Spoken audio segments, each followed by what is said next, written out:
कृष्ण भगवान के मुखार मुंह से निकली है, उसमें है शरणागति। 18 अध्याय का 66वां श्लोक, सर्वधर्मान्य प्रत्यक्षिमा में बच्चा 6, 7, 8 साल का 8 महीने का बच्चा पूर्ण शरणागत माँ की तरफ रहता है, बाप को भी नहीं जानता। वो शरणागति का भजन ही आप सुनो। इस भक्ति से, इस भजन से आपको पूर्ण शरणागति मिलेगी।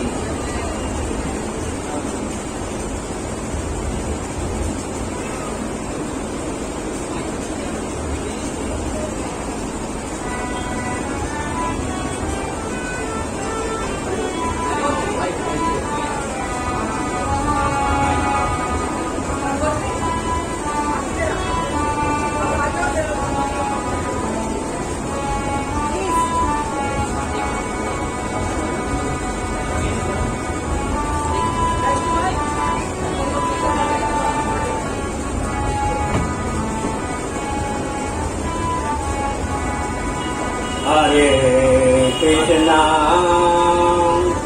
हरे कृष्णा कृष्णा हरे हरे, हरे राम हरे राम राम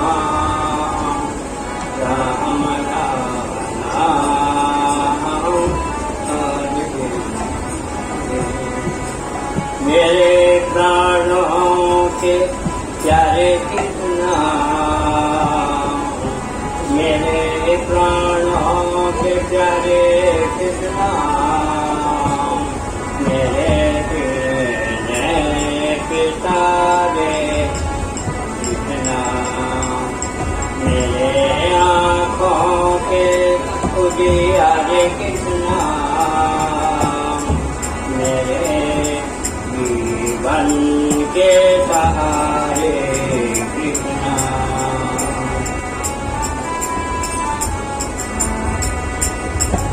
मेरा मन नहीं लागे तुम्हारे बिना,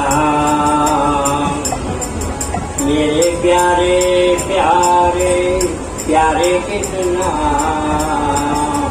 मेरा मन न लागे तुम्हारे बिना। कैसे मैं रहूं प्यारे कृष्णा, कैसे रहूं मैं प्यारे कृष्णा, तुम्हारे बिना तुम्हारे बिना। जीवन तो मेरा हरामय हो गया, ये जीवन मेरा हरामय हो गया।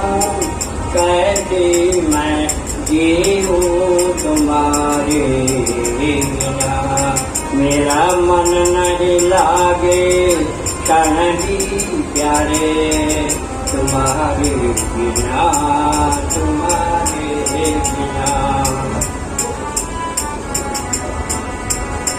अरे भूख न लागे चित नहीं लागे, मुझे भूख न लागे चित नहीं लागे, और नींद न आवे रात दिना।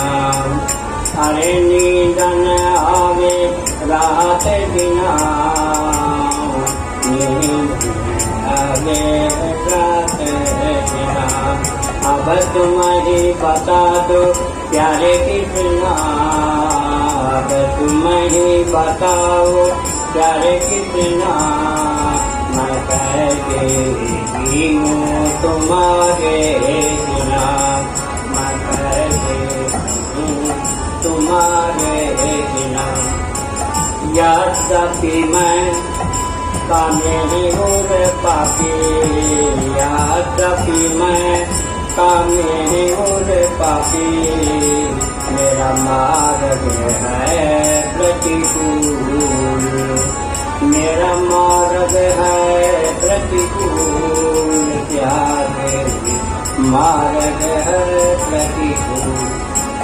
तू मुझको नहीं भूल रे कितना, तू मुझको नहीं भूल रे कितना, मैं तुमको भूलो तो भूलो, मैं तुमको भूलो तो भूलो।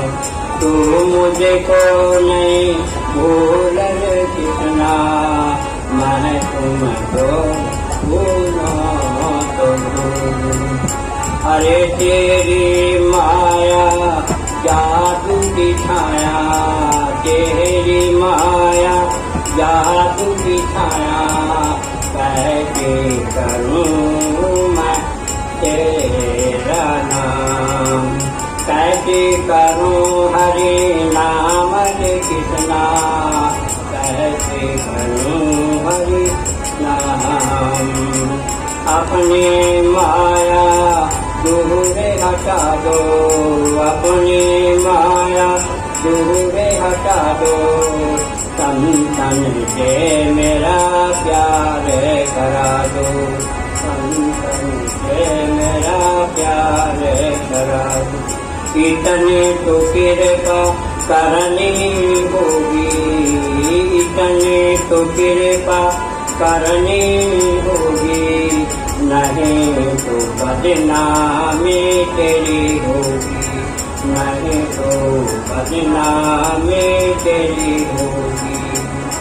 आखिर में पछताना होगा, आखिर में पछताना होगा, मेरे कभी नहीं आना होगा।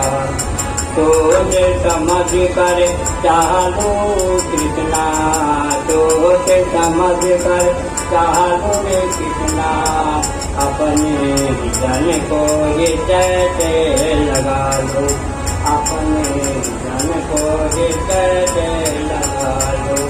प्रेमा भक्ति मन को दिला दो, प्रेमा भक्ति मुझे को दिला दो, तने को कृपा करने हो।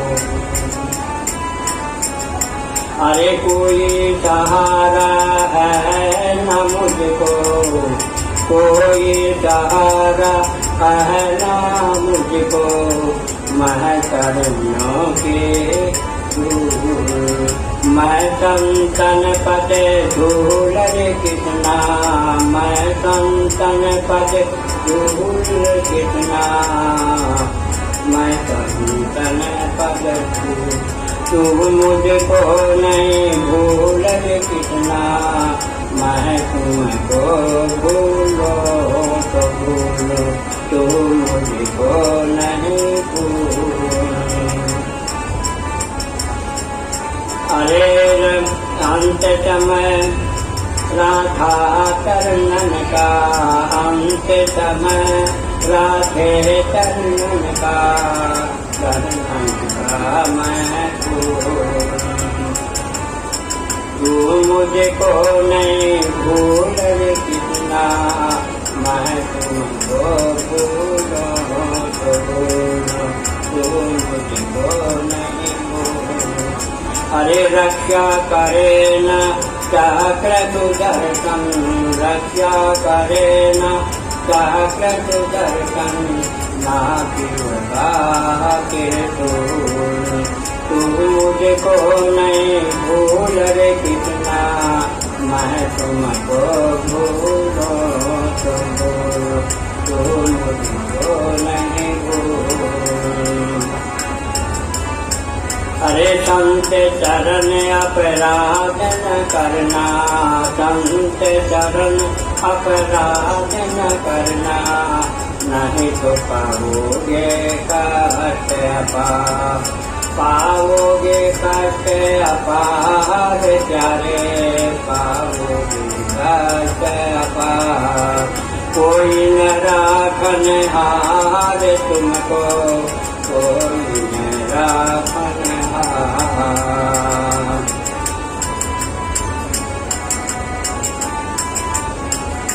अरे सिर पर सदा फहराता रहे, सिर पर सदा फहराता रहे तेरा पीत दुख। प्यारे तू मुझको नहीं भूल, मैं तुमको भूलो तो भूलो, तू मुझको नहीं भूल। अरे आसक्ति जो जग की रुचि है, आसक्ति जो जग की रुचि है, उसको दूर करो मेरे कृष्णा, उसको दूर करो मेरे कृष्णा। संतन प्यार दिलाओ मेरे कृष्णा, संतन प्यार कराओ मेरे कृष्णा। इतनी कृपा करने होगी, नहीं तो बदनामी तेरी होगी। अपने जन को हृदय से लगा लो, अपने जन को हृदय से लगा लो, माँ भगती को दिला दो।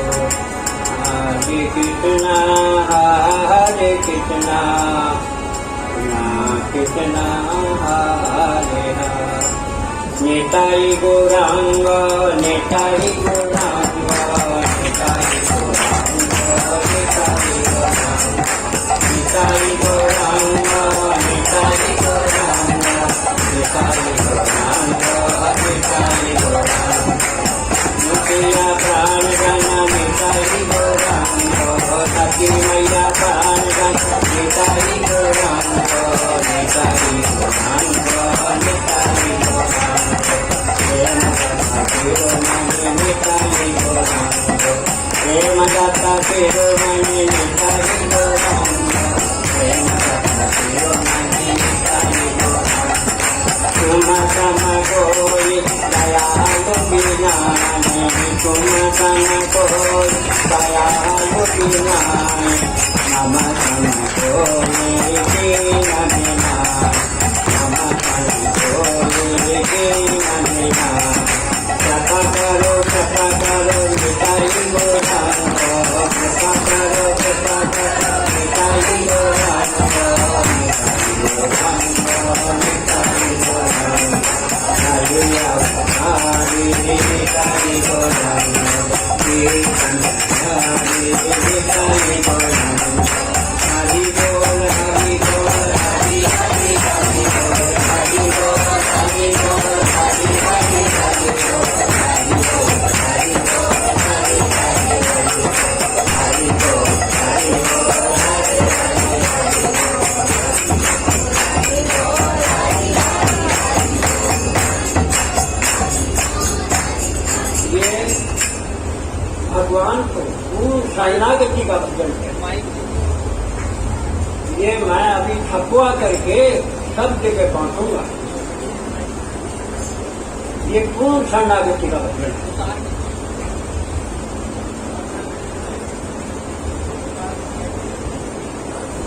मेरे गुरु जी कहते थे, कोई बात छुपाओगे तो तुम प्रचार नहीं कर सकोगे।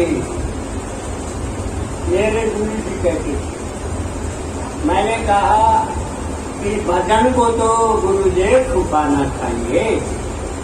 तो गुरुजी बोले कि जो अध कचरा हो, जो कमजोर हो, उसको छुपाना चाहिए, क्योंकि उसकी बढ़ाई होगी तो उसको अहंकार आ जाएगा और अहंकार हटा नीचे गिरा देगा। इसलिए तुमको नहीं छुपाने की जरूरत है। क्यों कि तुम तो गोलोक धाम से आए हो। हाँ, गोलोक धाम से आए हो और तुम्हारे हाथों में 8-10 चिन्ह हैं, शंख चक्र गदा पद्म वैजन की माला। ये चिन्ह भगवान ने लगा के भेजे हैं। भागवत में लिखा है कि एक चिन्ह होगा वो भगवान का पार्षद होगा। तो मेरे तो 8-10 चिन्ह हैं। मैं इसलिए बोल रहा हूँ कि गुरु जी ने कहा है कोई छुपाना मत, इसलिए मैं कुछ नहीं छुपाऊंगा। 3 बार भगवान के दर्शन हुए, साक्षात साक्षात भगवान के दर्शन हुए 3 बार। हाँ, अब तुम पूछोगे कैसे हुए, तो वो तो बहुत लंबा रास्ता है, कैसे हुए वो तो नहीं बता सकता, लेकिन 3 बार भगवान के दर्शन हुए और 2 बार हनुमान जी के दर्शन हुए। बताओ। और अब मैं 97 साल का होने वाला हूँ। 97 3 साल ही घटते हैं मेरे, 100 साल में 3 साल घटते हैं। तो महात्मा करें तुम्हारी शताब्दी पे मनाएंगे।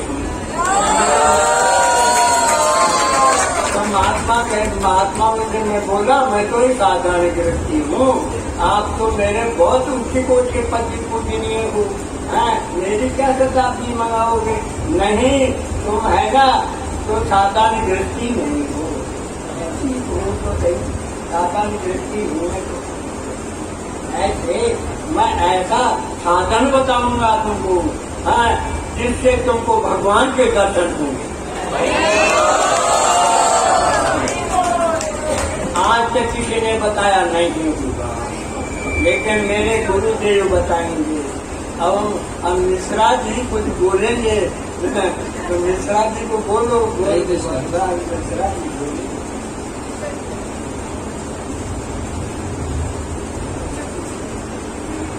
ओम ज्ञानतिमिरन्धस्य ज्ञानाञ्जनशलाकया चक्षुरुन्मीलितं येन तस्मै श्रीगुरुवे नमः। गुरु वैष्णव भगवान तिनिरस्मरण है दीन विनाशन, अनायास है निज वांछित फूलन।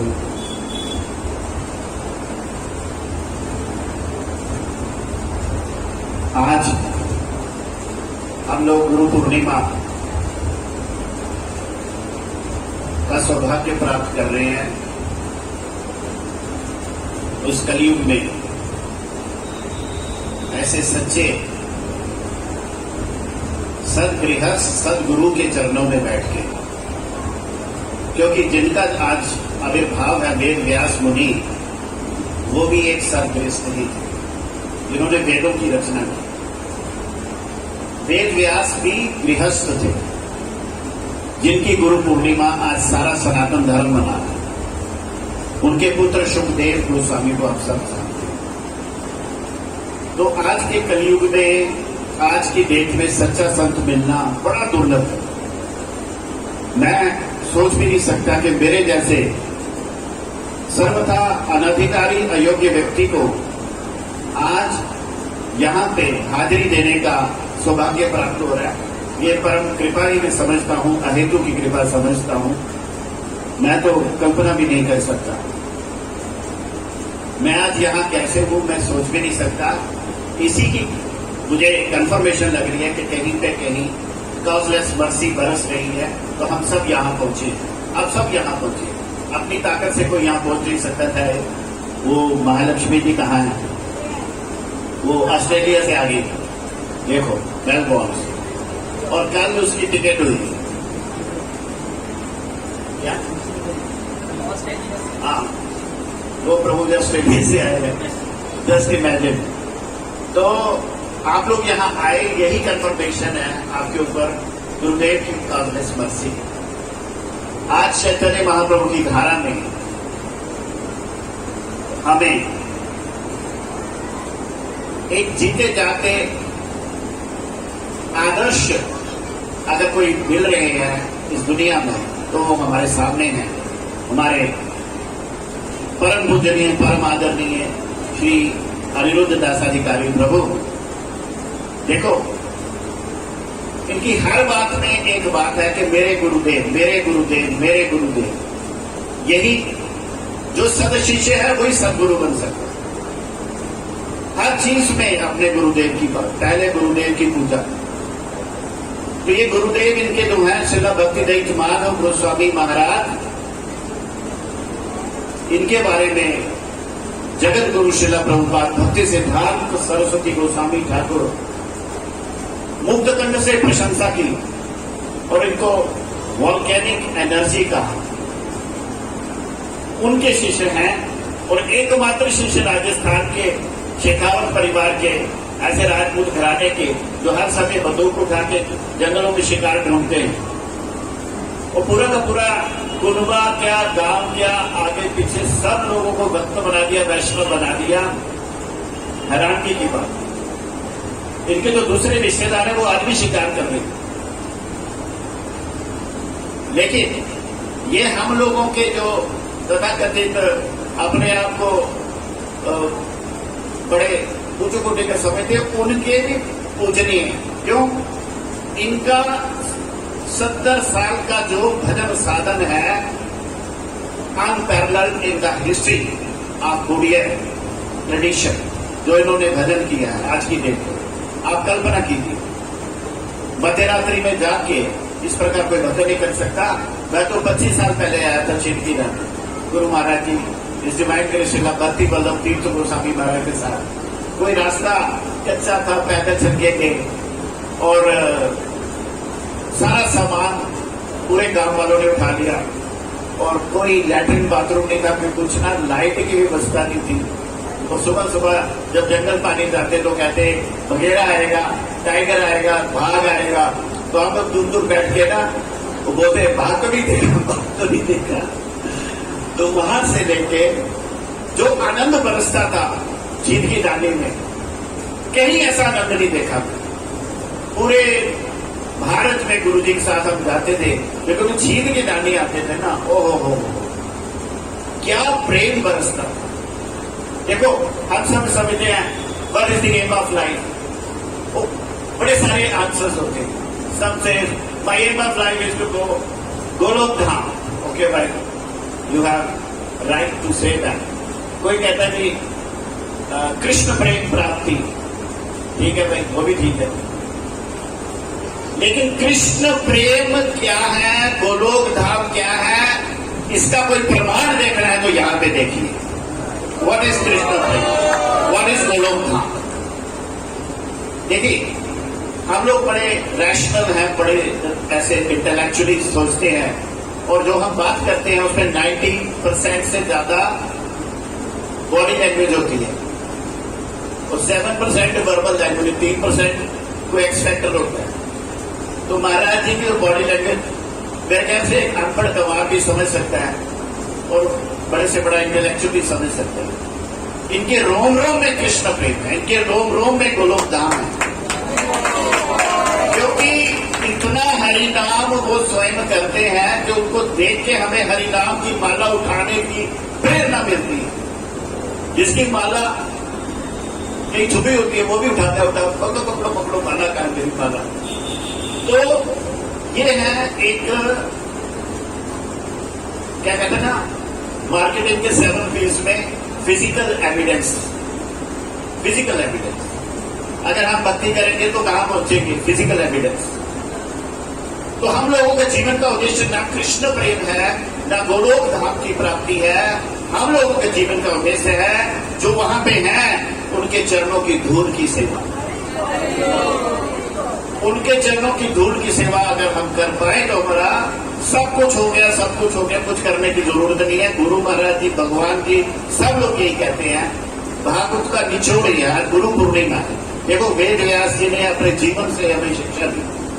वेद व्यास भी एक डिस्टर्ब डिसाइपल हुए जब बद्रीनाथ में सारे रचनाएं करके 17 पुराण करके बिल्कुल अशांति में थे। उनके गुरुदेव देव ऋषि नारद आए, क्या हुआ, इतने अशांत क्यों हो? इतना कुछ लिखा, मन में शांति नहीं है। तुमने कृष्ण लीला कीर्तन किया महाभारत में? कहते नहीं, वो तो मुख्य रूप में नहीं हुआ, गौण रूप में हुआ। तो कहते आप करिए गुरुदेव। कहते तुम्हें ही करना पड़ेगा, अब तो मैं एस्टैब्लिश हो चुकी हूं, तो मेरे को कुछ आता ही नहीं है। तो गुरुदेव ने चतुश्लोकी भागवत दी और उनको सारी भागवत प्रकाशित हुई। 18,000 श्लोक 12 स्कंद उन्होंने लिखे। जिस भागवत की इंटरप्रिटेशन विश्वनाथ चक्रवर्ती ठाकुर ने की, आप सोचिए, विश्वनाथ चक्रवर्ती ठाकुर जिसकी इंटरप्रिटेशन करते हैं हमारे परम आदरणीय अनिरुद्ध प्रभु, उसी भागवत को आपको फ्री बांट रहे हैं, स्वयं उसकी रचना करके। मुझे नहीं लगता कोई व्यक्ति है जो उस भागवत को पढ़ के इंस्पायर्ड फील नहीं करे, क्योंकि उन शब्दों के पीछे इनकी भक्ति। एक एक शब्द में इन्होंने अपनी भक्ति पिरोई हुई। तो ये जो सारी बातें ये कर रहे हैं ना, ये कंफर्मेशन है। लेकिन भगवान अपने भक्त को भी छुपाते हैं और भक्त भी अपने आप को छुपाते हैं। भक्त तो यही कहता है मैं अयोग्य हूं। देखो हमारी कोई भी बात होगी ना, रूप सनातन दंते त्रिनकरी, वो दंते त्रिनकरी का क्या कॉन्सेप्ट है? दांतों में तिनका लेके, और तुम्हारा गल में वस्त्र डाला है। दांतों में तिनका का अर्थ है, दांतों में तिनका किसका होता है? गाय भैंस का, जानवरों का। तो जो व्यक्ति ईटिंग, मेटिंग, स्लीपिंग, डिफेंडिंग इन चारों चीजों में रहता है, वो वही कैटेगरी है। वो कैटेगरी दांतों में तिनका लेके ऐसे सब गुरु के पास आते हैं, गुरुदेव हम तो एनिमल लाइफ जी रहे हैं, आप कृपा करके हमें इंसान बना दो। तो ये है दांतों में तिल लेने का कॉन्सेप्ट, गुरु पूर्णिमा के हैं। देखिए, मैं नहीं समझता कि हमारे जैसे कोई भी यहां बैठा है जो महाराज श्री के साधन का थोड़ा सा परसेंट भी मुकाबला कर सके, क्योंकि जो उनको क्वालिटी ऑफ बदन है वहां तक हम नहीं पहुंच सकते। क्वांटिटी हम थोड़ी ट्राई कर सकते हैं, लेकिन क्वालिटी देखिए, आइए उन्होंने कीर्तन किया, सारा माहौल बदल दिया। नहीं तो हम क्या करें? ना मुझमें साधन, ना मुझमें भक्ति, ना मेरे अंदर कोई योग्यता, मैं क्या करूं? मेरे गुरु महाराज जी कहते हैं आप करोड़ों जन्मों का साधन एक तरफ रखो तराजू में, और एक तरफ शुद्ध भक्त की कृपा का कटाक्ष रख दो। किसका बल ज्यादा है बताइए? तो कृपा कटाक्ष आज मिलेगा जो लोग यहां आए हैं। ये कंफर्मेशन है आपके यहां पहुंचने की। देखो, सिख तो डिलीवर हो रहा है, लेकिन डिलीवरी लेने वाला भी तो कोई चाहिए। ये उनको मिलेगा जो यहां पे हाजिरी लगा रहे हैं। ये है कृपा, और ये करोड़ों जन्मों के साधनों पर भारी पड़ती है। भक्ति विनोद ठाकुर जी कहते हैं, विनोदेर आवेदन कृष्ण वैष्णव चरण, विनोदेर आवेदन वैष्णव चरणे कृपा करी संगे लोगो अई अकिंचन। We cannot approach Krishna directly, so we have to request a pure devotee when he recommends. देखो कृपा कैसी होती है मैं बताता हूं। अब जबरदस्ती महाराज को तंग करे, मारे तो लाते गर्मी में पसीनो पसीन कर दो, मारे नहीं मेरी माला पहनो, नहीं मेरे कलमस को पहनो, मारे के सांस लेने दो, सांस लेने दो। तो ऐसे जबरदस्ती कृपा नहीं मिलती। कृपा कैसे मिलती है कि महाराज श्री हरिनाम कर रहे, ब्रह्म मुहूर्त है, अचानक ये उद्धव बहुत अच्छी सेवा करता है, हरिनाम करता, उद्धव पे कृपा बरस रही, हरिनाम कर रहे हैं। ये अनुराधा बहुत अच्छी सेवा करती है, वो कृपा भगवान, अच्छा भगवान तो कनेक्टेड है ना, भगवान के बीच में कौन अनुराधा है? Let me see who is Anuradha. तो अनुराधा को बैठे बैठे कमाई हो रही है।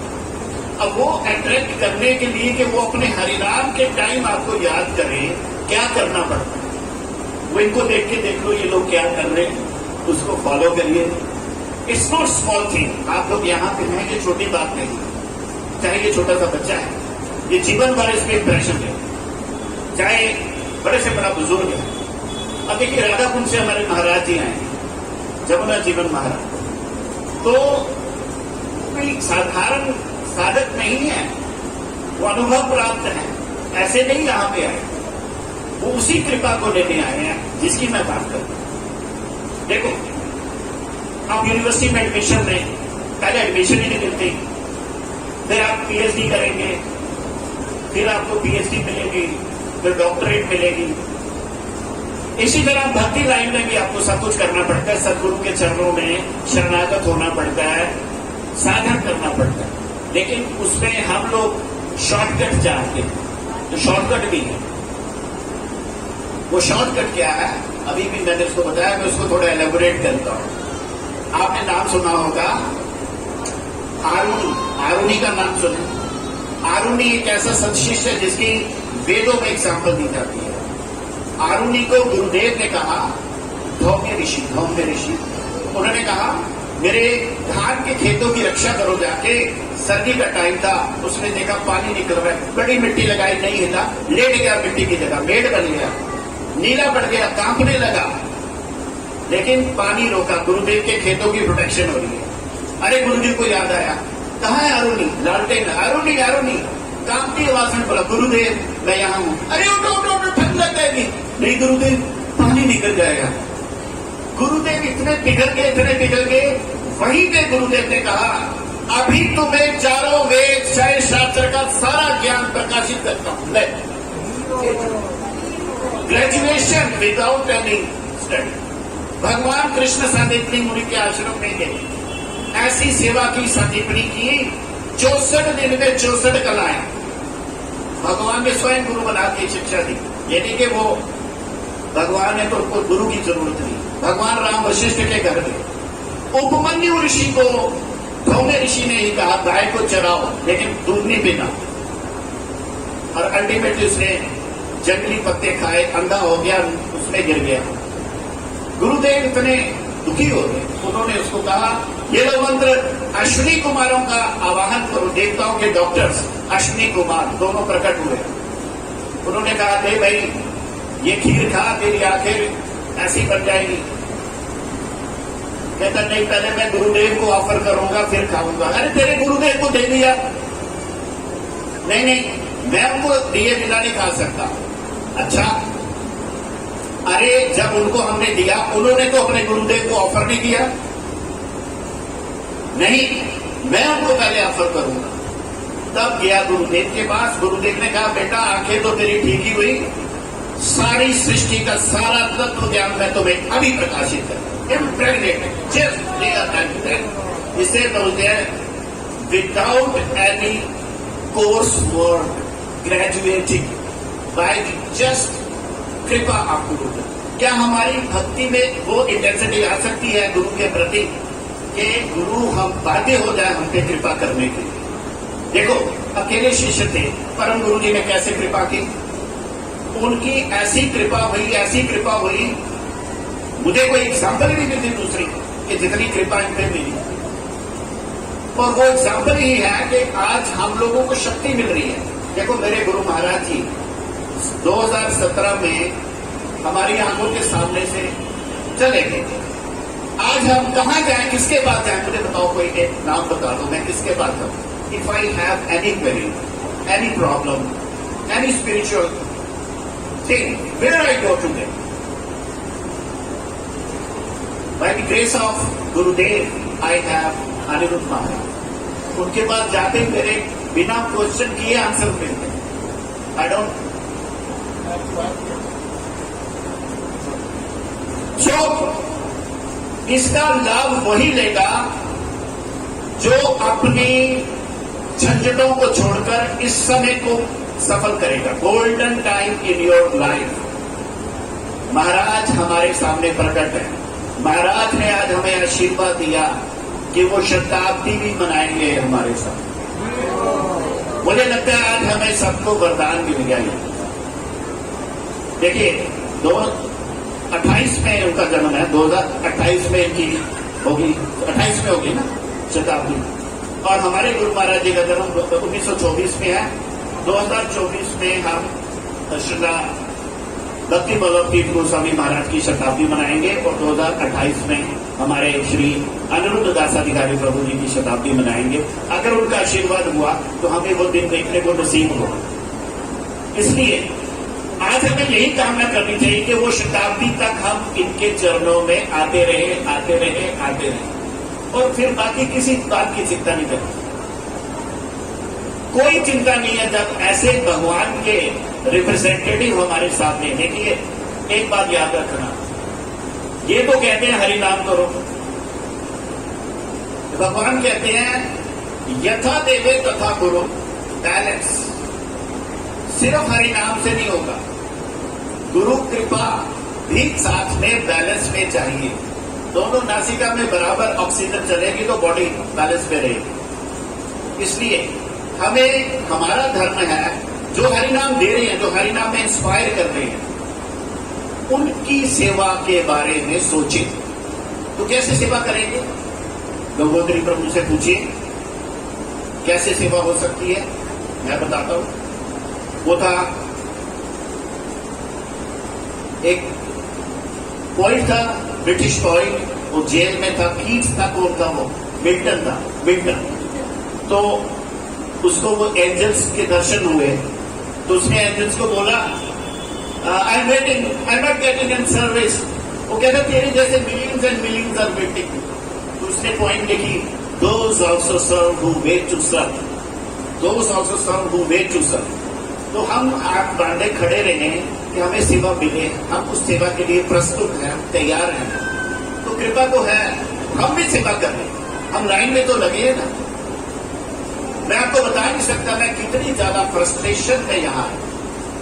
हर एक व्यक्ति की जिंदगी में कोई ना कोई प्रॉब्लम, लेकिन मैं सोच नहीं सकता कि मुझे महाराज जी ये सेवा देने वाले, तो ये सेवा तो मैंने कल्पना भी नहीं की थी। मैं तो वही कॉर्नर में कहीं बैठ के इस प्रोग्राम का दर्शन करना चाह रहा था, लेकिन महाराज की कृपा से मुझे ये सेवा मिली। तो प्रहलाद ने कहा जब तक हम अपने मुखार विंद से वैष्णव स्तुति वंदना नहीं करेंगे हम पवित्र नहीं हो सकते। मैं अपने आप को पवित्र करने के लिए इस मौके का फायदा उठाया। मेरे गुरु महाराज जी को बहुत प्यार, जब वो इनको मिलते इतना खुशी से भर जाते, आंखों में देखता था, बहुत प्रसन्न, इतने प्रसन्न होते थे। और लास्ट जब कार्तिक मास हुआ, गोवर्धन में गुरु महाराज रहे, तो महाराज भी वहां थे, मैं भी वहां था, और मुझे सबसे ज्यादा टाइम मिला महाराज जी के पास बैठ के सुनने का, श्रवण करने का। तो गुरु जी के पास टाइम बहुत कम मिलता था। तो मेरे कहने का मतलब है, बहुगा गुरुवा संति शिष्य वित्तापहार का, दुर्लभ सतगुरु शिष्य संतापहार। दुनिया में शिष्य का धन लूटने वाले गुरु बहुत हैं, लेकिन शिष्य के मन का दुख को लूट के फेंकने वाला गुरु बिरला है। ये शिवजी महाराज ने कहा। शिवजी महाराज कहते हैं ऐसा सदगुरु मिल जाए तो उसके चरणों को छोड़ना नहीं, उनके चरणों को पकड़ ले। हनुमान जी के हनुमान चालीसा में गोस्वामी तुलसीदास जी कहते हैं, कृपा करो गुरुदेव की नाई। वाई गुरुदेव की नाई, वाई नॉट मां की नाई? मां भी तो कृपालु है, पर गोस्वामी तुलसीदास कहते हैं गुरुदेव जैसा कृपालु कोई नहीं हो सकता। कृपा करो गुरुदेव की नाई। इसलिए आज के दिन आप सब लोग मेरी प्रार्थना स्वीकार करें और बहाना ढूंढें कैसे आप महाराज जी की सेवा कर सकते। देखो, प्रणामी बोली लेते, कोई माता जी कहती आज तो हमारा हक बनता है, हमें देर छोड़ेंगे, तो फिर ठीक है भाई। महाराज कहते अब मेरे को क्या, मैं मना नहीं कर सकता। तो प्रणामी भी एक सेवा है, लेकिन आप देखो महाराज जी क्या क्या करते हैं। अपनी पब्लिकेशंस बना रहे हैं, भागवत है, इसी जन्म में भगवत प्राप्ति है, डिफरेंट लैंग्वेजेस में है, वो सब फ्री बांट रहे हैं। इसके अलावा वो आंखों की दवाई फ्री बांट रहे हैं, होम्योपैथिक दवाई फ्री बांट रहे हैं, कोरोना काल में कितना राशन फ्री बांट रहे हैं। ऐसा गुरु कहां मिलेगा जो लेने की जगह देने की बात करता हो। भक्ति भी दे रहे हैं, दवाई भी दे रहे हैं, शास्त्र भी दे रहे हैं, दे ही रहे हैं। तो वो तो हमें अपनी ऊपर इतना उनकी कृपा का बोझा डाल दिया कि हम कृतज्ञ हो चुके हैं, और उस कृतज्ञता के बदले हमें जब तक उनकी सेवा नहीं करेंगे हम उसको डाइजेस्ट नहीं कर पाएंगे। और वो सेवा क्या है? बार बार हाथ जोड़ के प्रार्थना करती, महाराज कोई बहाने से हमें कोई सेवा दे, कोई ना कोई आपको लगा ही देंगे सेवा में, क्योंकि गुरुदेव अंतर्यामी होते हैं, तो साधारण नहीं होते, हमारी तरह देखने में बिल्कुल सिंपल होते। सिंप्लिसिटी पर्सोनिफाइड आज कहीं देखनी है तो यहाँ पे मूर्ति, इतनी सिंप्लिसिटी, कोई किसी प्रकार का कॉम्प्लेक्स ही नहीं। लेकिन देखिए, तो सिंप्लिसिटी में भगवान का वास है, और हम अगर सिंसियरली मांगेंगे तो हम उनकी दृष्टि हम पे आएगी। मैं देखता हूं जो भक्त लोग इनको मिलने आते हैं उनके आंसू नहीं रुकते। ये क्या बात होती है, ये कैसे होती है? क्योंकि जहां कृष्ण प्रेम का भंडार है उसके स्पर्श से आपके अंदर का प्रेम जो है वो उबलेगा ही उबलेगा, ठीक है ना। उसमें हाई टाइड्स आएंगे आएंगे। इसलिए ये मत सोचिए कि हमें बड़ा फ्रीली मिल रहा है और इसका खूब आनंद अकेले अकेले ले लें, इसको प्रचारित करें, लोगों को बताएं। ये बहुत बड़ी मूवमेंट है हरे कृष्णा मूवमेंट के इतिहास में। ये बड़ी भारी हिस्टोरिकल मूवमेंट है जहां डिफरेंट इंस्टीट्यूशंस के भक्त लोग एक शिक्षा गुरु की डायरेक्शन पे भक्ति में आगे बढ़ रहे हैं। ये बहुत बड़ी मूवमेंट है और इस मूवमेंट को हमने पूरे विश्व में फैलाना है। और मैं इस बात का गर्व से घोषणा करना चाहता हूं कि बहुत जल्द महाराज विदेश प्रचार के लिए जाएंगे। उनकी कृपा से हम उनको अमेरिका, ऑस्ट्रेलिया, यूरोप सब जगह प्रचार करने के लिए जाएंगे। प्रचार का क्या अर्थ है? प्रचार का अर्थ है ऐसी मूर्ति जहां जाएगी ऑटोमेटिक प्रचार हो जाएगा, कुछ कहने की जरूरत है। Prachar will be automatic by his presence. तो he goes anywhere, he inspires people. क्योंकि आज क्या हो रहा है, मैं वर्ल्ड में सब जगह जाता हूं, जो लोग 30 साल 35 साल से कृष्णा कॉन्शियसनेस में है उनका ना विश्वास डामाडोल हो रहा है। उनको कोई रोल मॉडल नहीं मिल रहा, तो वो समझ नहीं पा रहे क्या करें। और बहुत सारे भक्त अपनी भक्ति छोड़ के मायावाद वाले गुरुओं के पीछे भागना शुरू हो गए। मैं तो खुद देख गया, मैंने वो कोर्स अटेंड किया, मैंने वो अटेंड किया, मैंने यार क्यों है हरे कृष्ण भक्त। तो जब तक कि शुद्ध कृष्ण भक्त की प्रेरणा उनकी आंखों के सामने नहीं होगी, वो इस भक्ति को सीरियसली नहीं। तो हम यही प्रार्थना करते महाराज के चरणों में आज की गुरु पूर्णिमा में आप हमें यही वरदान दीजिए कि आप पूरे विश्व में सभी भक्तों पे कृपा करने के लिए एक बार जरूर टूर लगाएं और उस सारी व्यवस्था हम लोग मिलकर करेंगे। आपको किसी प्रकार का कष्ट नहीं होगा, सिर्फ आपने अपनी प्रेजेंस देनी। इसी के साथ वाचा कल्पतरु व्यस्त कृपा सिंधु भयवता पतितानां पावनेभ्यो वैष्णवेभ्यो नमो नमः।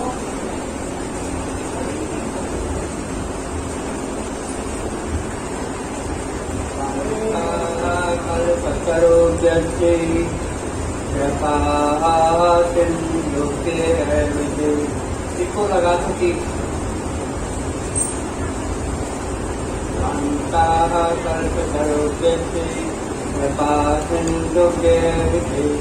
पतितानां पावनेभ्यो वैष्णवेभ्यो नमो नमः।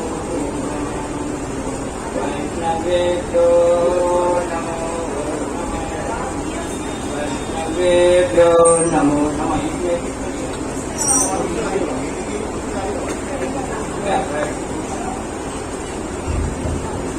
इसको इधर ले आइए, इसको इधर ले जाइए।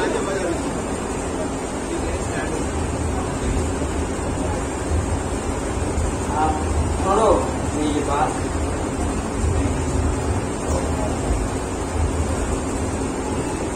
आप भी गृहस्थी हो और मैं भी गृहस्थी हूँ, मैं सन्यासी तो नहीं हूँ, तो मेरे को भगवान को मिले। ऐसा नहीं है कि गृहस्थी को भगवान नहीं मिलता, भगवान सबको मिलता है, गृहस्थी को भी, सन्यासी को भी और ब्रह्मचारी को, सबको मिलता है। लेकिन जो भगवान को चाहे तभी तो मिले। भगवान को तो कोई चाहता ही नहीं है, वो तो चाहता है बस मेरा घर का घर है ना, मेरा सुख सुविधा सुविधा तो जब होगी ना जब भगवान से प्यार होगा, नहीं तो सुख सुविधा होने। ये माया का राज है, माया का राज। ये माया आपको परेशान करी और कर रही है। इसलिए मैं आपको सच्ची बात बता रहा हूँ कि मैं भगवान से लड़ाई करता रहता हूँ, भगवान से लड़ाई करता रहता हूँ। आप भी बोलोगे एक साधारण गृहस्थी भगवान से लड़ाई कैसे करेगा? हाँ, करता रहता हूँ मैं। क्यों? और लड़ाई करने से मेरी जीत होती है, मेरी जीत होती। मैं द्वारकाधीश का पोता हूँ, 1 साल का पोता। अनिरुद्ध है, अनिरुद्ध दास है, वो भगवान का द्वारकाधीश का पोता है और 1 साल का है।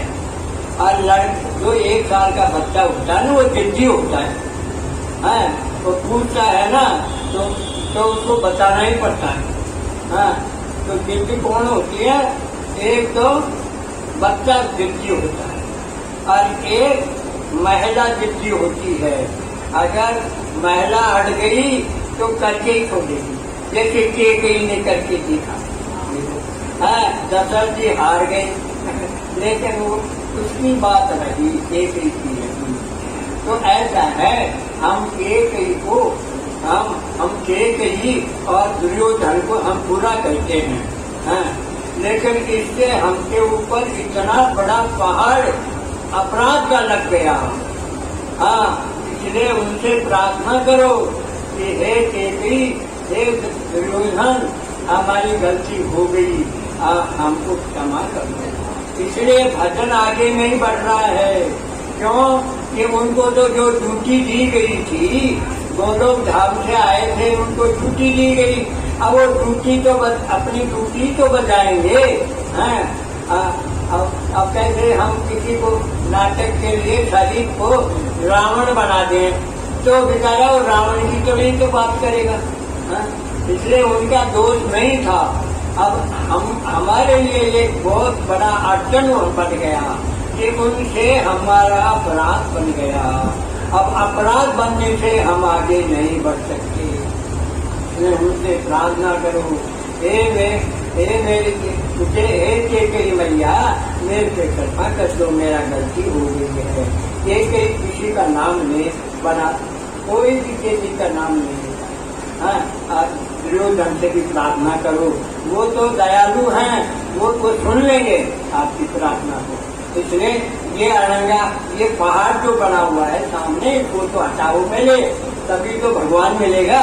और ये अपराध बनता रहेगा तो तुमको भगवान नहीं मिलेगा। अब मैं कहता हूँ भगवान से कि भगवान हमको कोई ऐसा रास्ता बता दो जिससे कि आप मिल जाओ।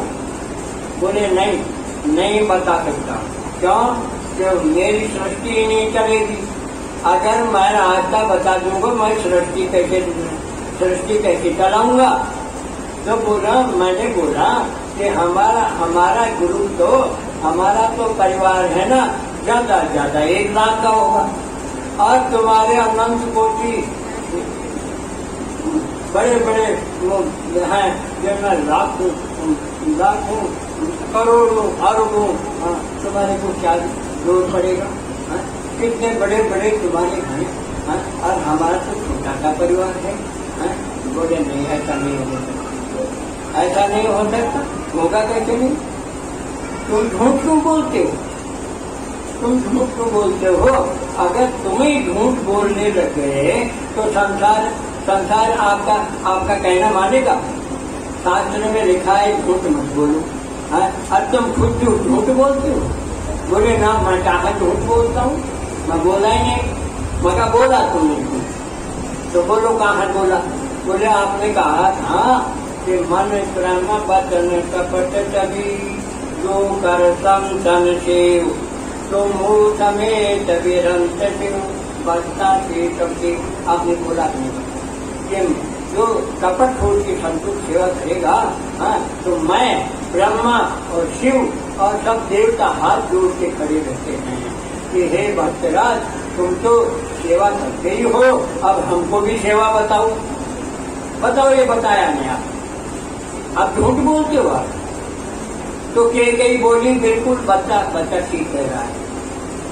आपको किसी बात माननी पड़ेगी। क्यों? कि तुम झूठ बोलोगे तो संसार झूठा, संसार में तो झूठी झूठ हो जाएगी। तुम इतने बड़े होकर के झूठ बोलते, जब बच्चा जब कह रहा है कि आपने बोला है कि नहीं, ये बताओ। अब रुक्मणी ने पूछा कि बोलो ये बात झूठी कह रहा है? तो वो बोले नहीं, झूठी तो नहीं है, ये मैंने बोला, ये बोला था, तो अब तुमको बोलना ही पड़ेगा। हाँ, तो अब तुमको बताना ही पड़ेगा। बोले ऐसा है ना, अगर ये ऐसी ऐसी बातें पूछता रहता है तो मेरी इससे तो सृष्टि खत्म हो जाएगी, सृष्टि मैं चला ही नहीं सकूंगा। हाँ, तो बोले अब इसकी तो बात माननी पड़ेगी। हाँ, तुम्हारे तो बहुत बड़े बड़े पूरा संसार कहते कितने हैं, आपके एक एक रोल में कितने बचे हुए हैं। आते इनका तो छोटा सा परिवार है, 1 लाख का होगा, ज्यादा से ज्यादा 1 लाख का होगा, तो उनको बात माननी पड़ेगी। तो बोले क्या क्या क्या क्या चाहते थे? मैंने ये कहा, हाँ मैंने कहा ये है ना, ये सांस तुम देते, ये सांस सबको तुम देते हो कि तू 40 साल जिएगा, तू 60 साल जिएगा, तू 30 साल जिएगा, तो ये सांस खुद ले लो। बोले नहीं, मैं नहीं ले सकता, मैं सांस ले लूंगा तो फिर सृष्टि कैसे चलेगी? जब नहीं, आपको लेना पड़ेगा, आपने ही तो दिया है और आपको लेना पड़ेगा। बोले आप खुद दे दो, मगर हम दूसरे की चीज को कैसे देंगे? आपकी चीज को हम देने का हक ही नहीं है हमारा, है तुम्हारा हक है, तुम ले लो। बोले फिर सांस ले, मैं ले लूंगा तो मेरे तो सृष्टि खत्म हो जाएगी, क्योंकि मैं सांस ले लूंगा तो सब निष्काम कर्म हो जाएगा सबका। निष्काम कर्म होगा तो सबको मुझे वैकुंठ ले जाना पड़ेगा, निष्काम कर्म होगा तो, क्योंकि सांस मेरे पास आ गया तो जो भी कर्म होगा वो मेरे माध्यम से होगा, इसलिए वो तो निष्काम हो गया। हाँ हो गया तो हो गया। तो 1 लाख का उद्धार कर दोगे तो तुम्हारा क्या बिगड़ेगा? हाँ, तो बोले अब ये बड़ा दीजिए है, मानता नहीं है। अब तो रुक्मणी बोली ये इसकी बात माननी पड़ेगी, तुम झूठ मत बोलो। जब तुम झूठ बोलोगे तो दुनिया झूठ बोल, फिर तुम्हारा शास्त्र भी झूठा हो जाएगा। अब द्वारकाधीश के पास कोई जवाब नहीं, वो फंस गए। तो बोले हाँ ले लूंगा, ले लो। तो मैंने ये कहा था कि आप अगर ले लिया तो मैं पानी पीना और खाना पीना छोड़ दूंगा। हाँ, तो पहले तो छोड़ दिया, मैंने छोड़ दिया। 2 दिन तक मैंने खाया पिया नहीं। रुक्मणी बोली ये मर जाएगा, इसकी बात मानो। हाँ, बोले क्या करें, ऐसी बातें मांगता है जिससे मेरी शक्ति नहीं चलेगी। तो बोले ये मर जाएगा तो तुमको अच्छा लगेगा? बोले हाँ अच्छा मान लूंगा, मैं शक्ति ले लूंगा, मैं जितने की सांस दी है ना वो मैं ले लूंगा, लेकिन जो सबके दिल से देगा उसका लूंगा, और जो ऊपर से देगा उसका नहीं लूंगा। तो अब मेरे पास भी कोई जवाब नहीं।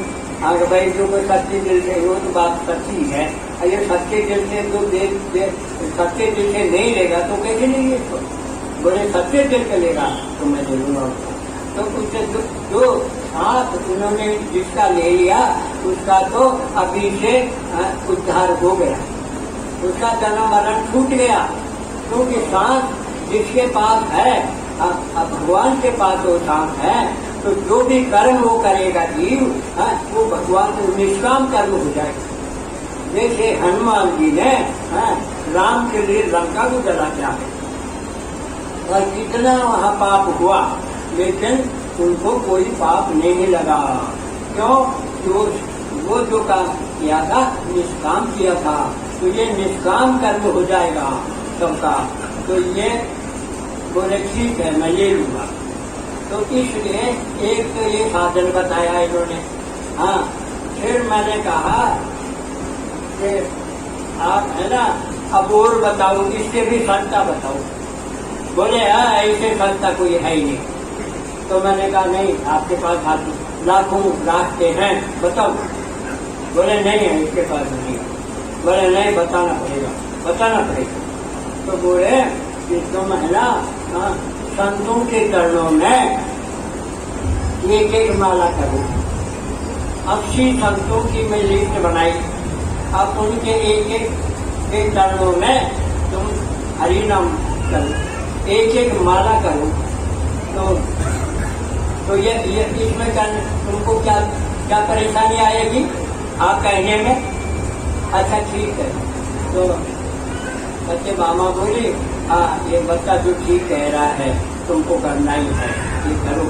तो फिर हमने लिस्ट बना दी, 80 लोगों की लिस्ट, संतों की लिस्ट बनाई और सब जगह बाकी हैं, आपके पास भी आई हुई है बाकी, और एक माला थी उससे। अब संतों को जहाँ प्यार हो जाता है, संतों का जहाँ कृपा हो जाती है, भगवान को करना ही पड़ता है। तो अब संतों की कृपा हुई, अब संतों की कृपा हुई, हाँ। तो भगवान से मैंने बोला मगर आपको सच्चा रास्ता बताओ, तो बोले अब कोई रास्ता है नहीं, मगर झूठ मत बोलो, आपके पास बहुत रास्ते हैं, आप रास्ता बताना पड़ेगा। तो रुक्मिणी बोली कि जो ये बच्चा कह रहा है वो बिल्कुल ठीक कह रहा है, तुम्हारे तो पूरी सृष्टि तुम्हारे हाथों में है, तुम सब कुछ कर सकते हो, करो इनकी बात करो। तो क्या कहा, करना पड़ेगा। तो क्या किया, ये हमारा शरीर 2 चीजों से जीता है, हमारा शरीर 2 चीजों से जी रहा है, पानी से और अन्न से। अगर हम पानी नहीं पिएंगे तो मर जाएंगे, अगर हम अन्न नहीं खाएंगे तो मर जाएंगे। तो कहते हैं इन 2 को साध लो और फिर अमर बन जाओगे, 2 को साध लो, अरे अमर बन जाओगे, अमर हो जाओगे। हाँ, तो बोले कैसे साधे बताओ। तो उन्होंने कहा माने कि भाई जब भी पानी पियो तब हरे कृष्ण बोलो। तो गर्मी में आप 10 बार पानी पियोगे तो हरे कृष्ण बोलोगे, वो चरणामत बन जाएगा और वो अंदर जाएगा। और हमारे दुश्मन हैं वो अनंत कोटि जन्मों से हमको परेशान कर रहे हैं। वो कौन से दुश्मन हैं? वो है काम, क्रोध, लोभ, मोह, ईर्षा, द्वेष और अहिंसा। ये दुश्मन हैं, वो अनंत कोटि जन्मों से हमारे पीछे पड़े हैं और हमें इनको जीत नहीं सकते। तो जीतने की वजह से मैंने पूछा कि आप ऐसा बताओ। तो बोले कि जो भी हरि नाम करते हुए, हाँ, हरना पानी पीते हुए हरि नाम करेगा, हाँ, उसका वो जो दुश्मन अंदर वो सब भाग जाएंगे। समझे? देखो कैसा सरल रास्ता है। फिर अंदर पानी का तो साध लिया है।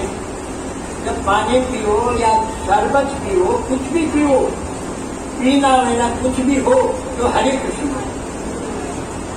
तो चरना मत बन जाएगा। तो चरना मत में वो शक्ति है, हाँ, कि वो जहर को निकालती है।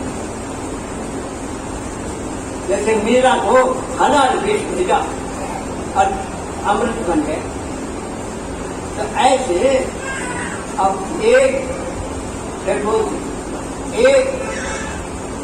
महिला पूरे परिवार को का उद्धार करती है। एक महिला जो किचन में रसोई बढ़ोतरी बनाती है, वो पूरे परिवार को बैकुंठ ले जा सकती है। अब वो कैसे ले जाएगी कि वो 2 बार रसोई बनाती है, एक तो सुबह भी और एक शाम को भी बनाती है। तो सुबह रसोई बनाए तो अब जब आप कोई भी पूरी कर तो सब्जी तो जरूर बनाएगी। तो सब्जी जब बनाएगी, सब्जी जब काटेगी, तो हरि नाम छोड़ो मत, हरि नाम करो। वो हरि नाम उस सब्जी में घुस जाएगा, हरि नाम सब्जी में घुस जाएगा। अब जब वो काट कूट के अंदर रसोई में जाएगी, हाँ, तब उसको चूकेगी, हरि नाम मत छोड़ना, वो हरि नाम करते हैं। तो वो हरि नाम है, उसको घुस जाएगा। जब आप बाद में आटा उछलेगी, आटा उछलेगी तो आटे में घुस जाएगा। हरि नाम वो है जो जहाँ ले जाओगे वहीं घुसेगा। हाँ, अब ये प्रत्यक्ष बात है, प्रैक्टिकल बात है, थ्योरिटिकल नहीं है। तो वो उसमें घुस जाएगा। फिर पका बनाएगी, रोटी बनाएगी, फिर बाद में भगवान के लिए भाई भगवान तो मीठा भी खाते हैं, तो खीर बनाएगी, खीर में घुस जाएगा। कढ़ी बनाएगी उसमें घुस जाएगा। यानी जो भी बनाएगी उसमें वो हरि नाम घुसेगा। अब पूरी रसोई तैयार हो गई। हाँ, तो वो एक थाली में सजाएगी, सजा करके और अपने घर में जो भगवान बैठे हैं वहाँ ले जाके वहाँ रखेगी और एक गिलास पानी का रखेगी और तुलसी डाल देगी उसमें और पंखा करेगी और फिर बैठ के कहेगी, जब मन में करेगी मेरे गुरु जी भारत खा रहे हैं, मेरे भगवान खा रहे हैं। हाँ, अब वो उसके बाद में 4-5 मिनट के बाद में पर्दा खोल देगी। फिर वो उसको किसी रसोई में ले जाएगी। देखो ध्यान से सुनो, इनको माताओं को सुनना चाहिए ये बात, है ना, ध्यान से सुनो। फिर क्या है, रसोई में ले जाएगी। फिर सब परिवार वालों को कहेंगे, परिवार वालों हमें सब प्रसाद तैयार हो गया, आ जाओ प्रसाद खाओ। तो उनको बिठा देगी, थालियां लगा देगी और सब सामान रख देगी। अब जिसके पास सामान वो थाली आ गई तो उस प्रसाद को नमस्कार करेंगे। चैतन्य महाप्रभु जी नमस्कार करते थे, जब प्रसाद आता था नमस्कार करते।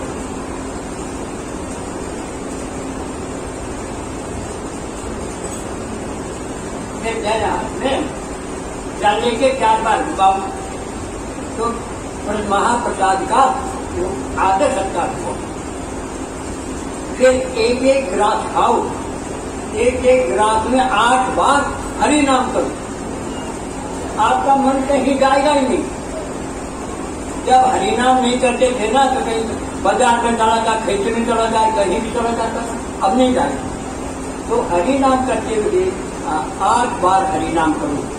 हाँ, 8 बार करने पर ही निकलो उसको, तो उससे केवल रस बनेगा, रस ऐसा शक्तिशाली रस बनेगा, कोई बीमारी नहीं आएगी आपको। अब देख लो, मैं 97 साल का होने वाला, कोई बीमारी नहीं है मेरे, रस ही बदली, कोई बीमारी नहीं। मैं तो 20 साल जैसा नवयुवक हूँ, और मेरे को देखो। तो ऐसा है, तो फिर क्या होगा कि रस बंद हो गए। तो कहते हैं हम तो 8 बार करते, उससे पहले ही निकल जाते हैं। तो 4 बार तो करो, 4 बार तो कर सकते हो। हाँ, 4 बार तो कर सकते हैं, तो 4 बार करो, 4 बार करो, तो 4 बार करो। तो फिर क्या करो आप 15 दिन में देखना उसका क्या चमत्कार होता है। हाँ, उसका क्या चमत्कार होता है। आपकी ये 3 धाराएं बैठी है ना, तमोगण, रजोगण, सतोगण। तो तमोगण और रजोगण की धाराएं गायब हो जाएगी, और सतोगण रह जाएगा, एक सतोगण। तो सतोगण कैसा होता है, जो अच्छा गुण, अच्छे गुण होते हैं, वो दया आती है, सब यानी सबसे अच्छे गुण होते हैं, और वो भगवान को ही चाहता है, और संसार से वैराग्य हो जाएगा। ये संसार है ना, स्वप्नवत है, स्वप्न है ना, जैसे झूठा होता है ना, ये संसार सब झूठा है। आज ये कुटुंब है ना, ये है ना, तुमको लूटने के लिए आए हैं, लूटते हैं। कोई मरेगा ना जब कोई साथ नहीं जाएगा, ये लूट रहे हैं। हाँ, ये परिवार है ना, तो उसको लूटने के लिए आया है। ये भावना अपने आप आएगी, वैराग्य हो जाएगा, संसार से वैराग्य हो जाएगा, और भगवान को संत में लगेगा। करके देखो, ये प्रैक्टिकल है। तो ऐसा तो गए सतोगण, रजोगण और तमोगण तो गए, अब सतोगण है। अब सतोगण में क्या ऐसा विचार आएगा, अच्छा विचार आएगा, तो वो क्या करेगा, करते करते और फिर 20 दिन हो जाएंगे, वो सतोगुण भी खत्म। अब रजोगुण, ये माया का जो परिवार था वो तो गया। तो माया का परिवार कौन सा है? सतोगुण, रजोगुण, तमोगुण। वो माया का है, माया का तो गया। अब आ गया निर्गुण। तो निर्गुण कौन सा होता है? जो भगवान के सिवाय किसी को नहीं चाहता, भगवान को ही चाहता है, निर्गुण। तो फिर क्या होगा कि उसकी भूख, प्यास और नींद गायब हो जाएगी। ये लक्षण बता रहा हूं मैं आपको। उसका नींद में न तो नींद आएगी, न प्यास लगेगी, न भूख लगेगी। अच्छा, रात को जागता रहेगा और यह आएगा, अरे कब भगवान मिलेगा मेरे, कब भगवान मिलेगा, बस ऐसे करेगा, ऐसे करता रहेगा, ऐसे करेगा। फिर क्या होगा, ऐसे लक्षण आएंगे तो वो क्या करेगा, बैठे बैठे क्या करेगा, ऐसे करता रहेगा। रात में भर वो जागेगा, रात भर नींद आएगी नहीं उसको, ऐसे ऐसे करते रहेगा। फिर अंत में क्या होगा, जैसे एक सती स्त्री होती है, विदेश चला गया पति और पति को याद करके रोती है रात। तो ऐसे वो भटते हैं जो रोना लगता है, रोने लग जाता है कि भगवान आप तो मिलते नहीं हो। मतलब अंतिम ऐसा सांस आ जाएगा कि उसको रोना आ जाएगा, और रोना आते ही भगवान आएगा। भगवान कहते हैं कि मेरे भक्त का एक आंसू अगर मेरे हृदय पे गिरेगा, मेरा हृदय हाथ उठेगा, मैं रुक नहीं सकता, उस भक्त के पास जाऊंगा। तो ये है भक्त के पास आने का रास्ता। ये मेरे बाबा ने ही बताया है, इसलिए ये झूठा नहीं हो सकता। और मेरे को भी तो हुआ है दर्शन, मेरे को दर्शन हुआ है, मेरे को जो अनुभव हुआ है वही तो बताने के लिए आता हूँ मैं। और यही मैं संसार में अब मैं कहता हूँ कि मेरे को तो 50,000 पेंशन मिलती है, मैं आप घर में बैठूंगा, मेरे को क्या जरूरत है? लेकिन नहीं, मेरे शरीर में भगवान ने मेरे को स्वस्थ शरीर दिया है, पैसे की कोई कमी नहीं है। 50,000 की धर्म में लगाता हूँ, तो इसलिए मेरे को कोई कमी नहीं है। तो मैं ये कहता हूँ, अरे गंगोत्री, अब मैं इधर आ गया, अब मैं सब जगह यही प्रचार करूंगा, सबका भला होगा, इसमें कितनों का भला होगा। मैं चाहता हूँ सबका भला हो, और कुछ नहीं चाहता। मेरे को पैसा नहीं चाहिए, न मेरे को इज्जत चाहिए, न मेरे को माला पहनाने की जरूरत नहीं है। मेरे को कुछ नहीं चाहिए, पर जो मैं बोलता हूँ उसको करना है, तो तभी फायदा होगा। जब मेरे कहने के अनुसार नहीं करोगे तो कैसे फायदा होगा? तो देखो, मनुष्य जन्म बहुत मुश्किल है। मनुष्य जन्म कितना मुश्किल है वो मैं बता रहा हूँ। जब आपकी आंखें खुलेंगी, अभी तो आंखें आपकी बंद हो रही, आधी उम्र तो चली गई तुम्हारी, और आधी उम्र का क्या भरोसा है आगे का? कोई गारंटी नहीं है, एक दिन की भी गारंटी नहीं है। कोई 60 साल का हो गया, 50 साल का हो गया, किसी की तो मालूम है, पर आगे का मालूम नहीं है। एक सांस आया, दूसरा सांस नहीं आएगा। तो ऐसा है, 84 लाख योनियां उतनी पड़ती हैं। तो क्या है, पेड़ पौधे हैं ना, उनकी 30 लाख जातियां हैं। 30 लाख जातियों में जन्म लेना पड़ेगा तुमको। अब उनके बताओ कितनी उम्र होती है, बड़ की कितनी होती है, पीपल की कितनी होती है ना, नीम की कितनी होती है। तो उनमें करोड़ों युग तो उसमें बीत जाएंगे। कहाँ मनुष्य जन्म मिला? अब 20 लाख है आकाश में उड़ने वाले, उनमें 20 लाख में सबको जन्म लेना पड़ेगा, सब कुछ बनना पड़ेगा। और 20 लाख जलचर हैं, उनमें भी जन्म लेना पड़ेगा। और फिर 10 लाख हैं जो पृथ्वी पे चलने वाले हैं पशु, उनमें लेना पड़ेगा। और 4 लाख जातियां हैं मनुष्य की, उनमें जन्म लेना पड़ेगा। तो अब इसको आप हिसाब करो तो कितने अरबों खरबों युग बीत जाएंगे, मनुष्य जन्म नहीं मिलेगा। अरे जितना मिला अब है उसको तो काम में ले लो, हाँ, नहीं तो ये हाथ से निकल गया, हाँ, तो फिर बाद में चोरा चला के फिर मनुष्य जन्म नहीं मिलेगा तुमको। इसलिए अभी से आंखें खोल लो और जैसा मैं बताया है वैसा करो। हाँ, हरि नाम करते रहो बस। देखो हरि नाम से ही कलयुग में केवल हरि नाम है, कलयुग केवल नाम आधारा, सुमर सुमर नर उतर ही पारा। हरि नाम केवलम कलो नास्ति नास्ति नास्ति। कलयुग में दूसरा रास्ता नहीं है, नहीं है, नहीं है, तीन बात। चाहे तहु युग तहु श्रुति नाम प्रभाव, तहु युगे तहु श्रुति नाम प्रभाव, और कली विषेक नहीं आन पाऊ। कली में दूसरा रास्ता नहीं है, नहीं है, नहीं है। हरि नाम करो, हरि नाम।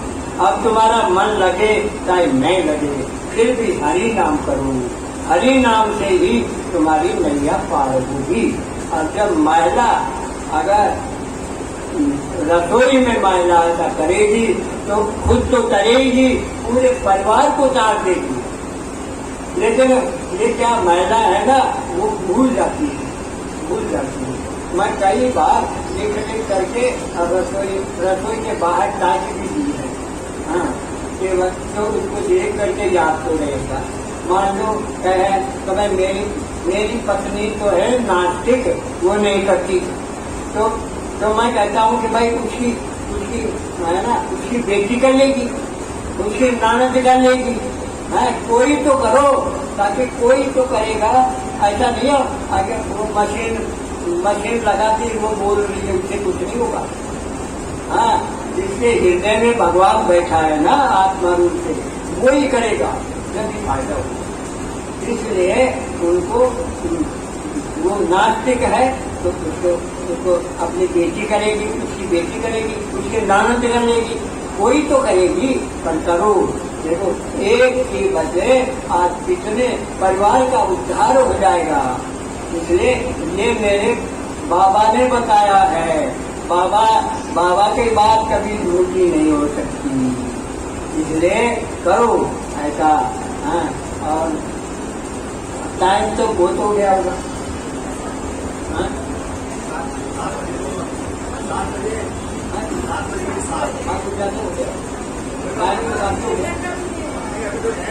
आपने आज का जो मैसेज देना, आज का जो संदेश है वो आज का जो संदेश देना है वो कंप्लीट कर।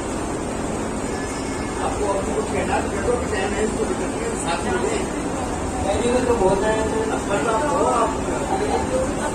वो क्या कहा है सुनो, ध्यान रखो, ये भगवान के ही वचन है।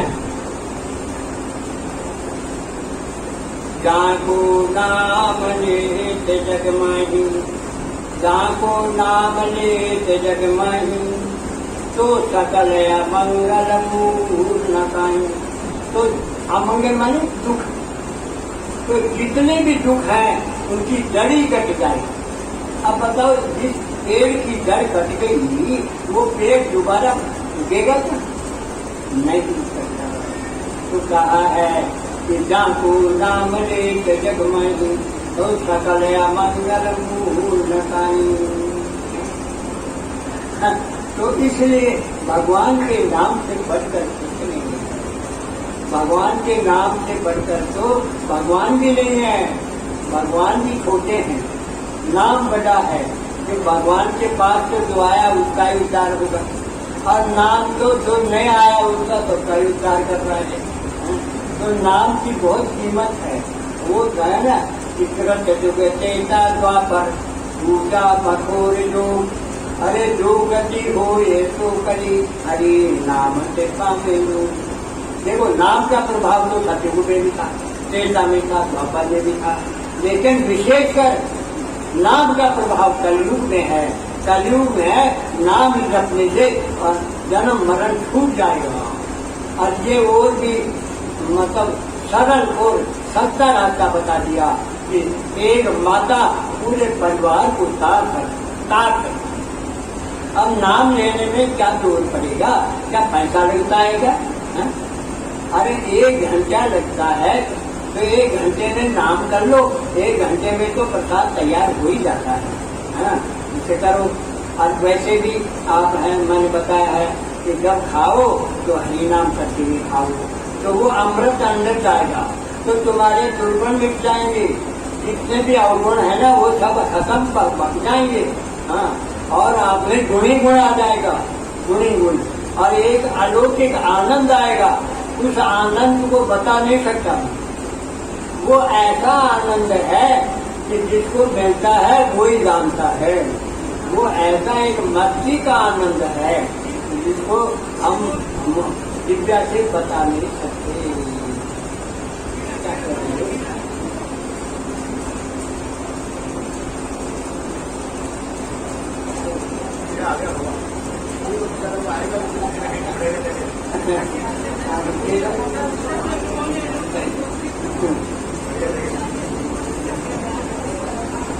अच्छा, अब एक बात है, देखो सब कोई संशय रहता ही है।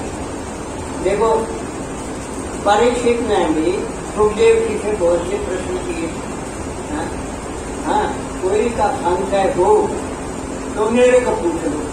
वो संशय अगर आ जाता है ना तो एक दीवार खड़ी हो जाती है, बादल आगे नहीं जाती, वो दीवार हो जाती है। और संशय अगर निवारण हो जाता है तो रास्ता खुल जाता है। तो किसी का भी कोई प्रश्न हो तो मेरे से पूछ लो।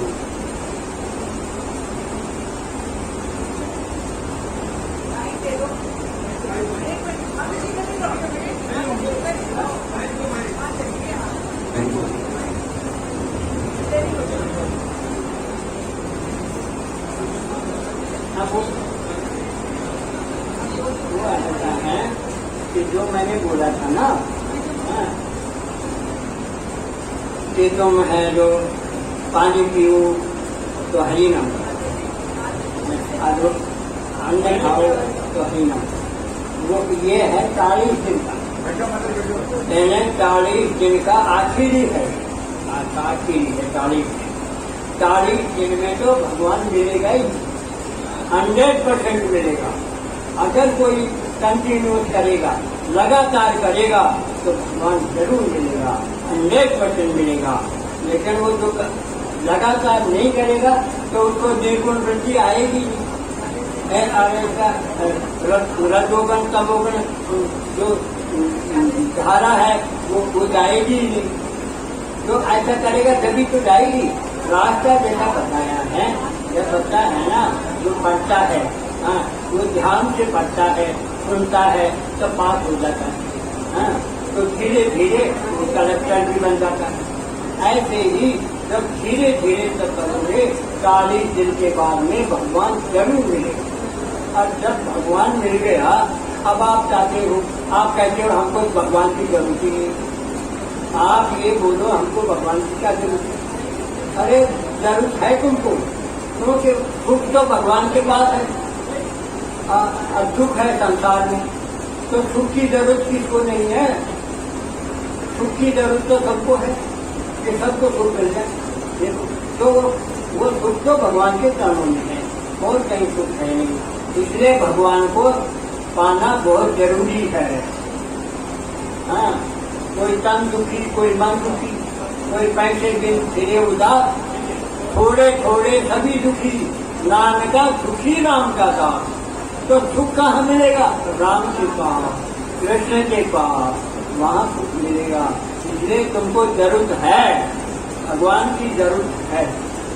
अब ऊपर से बोलो नहीं जरूरत है, नहीं, लेकिन जरूरत है। सुख की जरूरत किसको नहीं है? सुख की जरूरत तो एक पशु को भी है, कोई भी जानवर उसको भी सुख की जरूरत है। इसलिए सुख पाने के लिए भगवान को प्राप्त करना ही पड़ेगा। ये कोई भी संशय हो, कोई भी आपको प्रश्न करना हो, मेरे से करो। अब कोई संशय हो तो बताओ।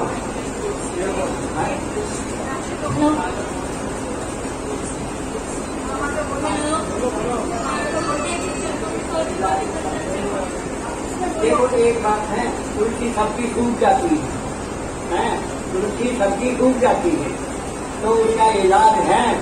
ये जो अपन पान खाते हैं उसमें चूना आता है, चूना लगाते हैं, वो चूना और सरसों की खड़, जैसे 1 किलो खड़ है ना सरसों की, तो उसमें पाव भर चूना मिला दो और उसको एक बर्तन में घोल दो और पानी कर दो और फिर एक कप सरसों के उसमें तुलसी जी के जड़ में डाल दो।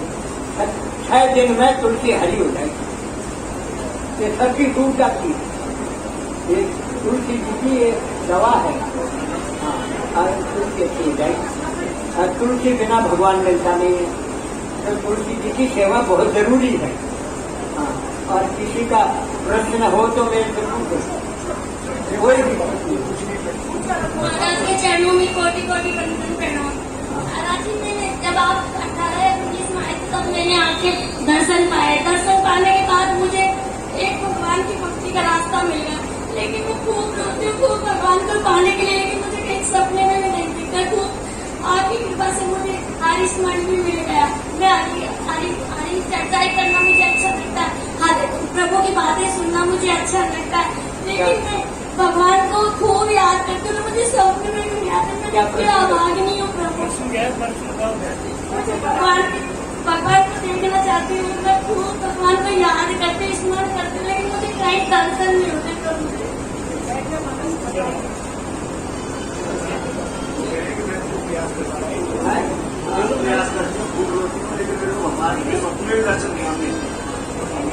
रोना है ना, ऐसा है, ये ऐसा है, ये रोने का भी एक रोग होता है। मुझे मालूम है। अब वो कई आते हैं मेरे पास कि हमको बहुत रोना आता है, लेकिन हमको भगवान मिलता नहीं। भाई वो रोना है ना, वो दूसरी तरह का है, भगवान के लिए रोना नहीं है, वो दूसरी तरह का रोना है। नहीं तो हो ही नहीं सकता बिना भगवान रोए फिर भगवान नहीं आवे, ऐसा कभी नहीं हो सकता। ये रोना है ना, एक बीमारी है, रोने का भी बीमारी नहीं प्रभु जी, मुझे कोई इच्छा नहीं है, ना पहनने की, ना मुझे कोई चीज की इच्छा नहीं है बिल्कुल भी। ये हो नहीं सकता। अब मैं कैसे बताऊँ प्रभु जी? जब भगवान के रोना हो और कोई इच्छा भी नहीं हो तो भगवान कैसे करूँ प्रभु जी? मुझे रास्ता बताइए आप। आप 1 घंटे से रास्ते बता रहे हैं। हाँ, तो वो तो मैं करती हूँ, लेकिन पता नहीं क्या मेरे में आज आपने सुना है वो रास्ता नहीं, वो रास्ता ही बताया जाता है।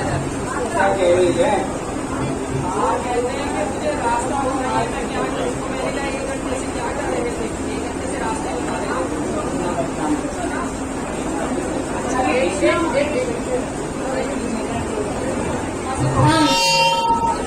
कितना हरिनाम करते हैं आप? मैं श्रीमन नारायण करती हूँ।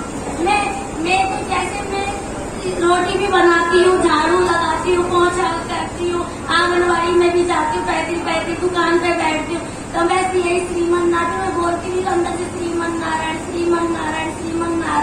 हूँ। माला तो गुरु जी की करती हूँ, बाकी मैं माला नहीं पकड़ पाती, मैं करती हूँ तो माला नहीं पकड़ पाती हूँ। नहीं हो रहा है। हमेशा मन के अंदर बोलती रहती हूँ, बोलती रहती हूँ, पर मैं माला नहीं करती। वो कोई नहीं, ऐसा है ना, कलयुग में लिखा ही नहीं है, उच्चारण करना पड़ेगा। मन में कभी नहीं होगा, पहले उच्चारण होगा, फिर मन में कंठ में जाएगा, फिर हृदय में जाएगा। ये नियम है। मन में आज तक किसी को मिला नहीं और नहीं मिलेगा। मन में और कहाँ माला कहाँ, कितनी माला भेजी को रोना है ना, वो हरे कृष्णा बाबा, दंडवत प्रणाम बाबा। अगर हम खाना खाते वक्त सिर्फ हरे कृष्णा 8 बार कर ले तो चलेगा या पूरा मंत्र ही करना पड़ेगा? हरि नाम का मंत्र तो है हरे कृष्ण कृष्ण कृष्ण हरे हरे हरे राम राम राम हरे हरे। ये मंत्र करना पड़ेगा और 1 लाख नाम करूं। 1 लाख में आपको क्या अपने मन से नारायण नारायण करते रहो। भोजन के लिए बोल रही है कि भोजन करते समय में पूरा मंत्र बोलने की बजाय नहीं हरे कृष्ण बोलते और पूरा मंत्र की जगह राम राम राम ओंकार कर लिया। भगवान का नाम बोल दो बस। चाहे राम राम बोलो चाहे कृष्ण कृष्ण बोलो, एक ही बात है। कुछ भी बोलो। One question, clear question. हरे कृष्ण महाराज कलयुग में कहीं नहीं लिखा है कि नारायण नारायण करो। कलयुग में कोई शास्त्र में नहीं लिखा है कि नारायण नारायण करो। केवल हरि नाम करो।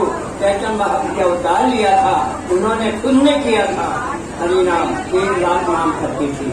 तो और जो शास्त्र बताया है उसके अनुसार जब करोगे तो फायदा होगा। अपने मनमानी से कुछ नहीं होकर मिलेगा, मनमानी से कुछ नहीं मिलेगा। बस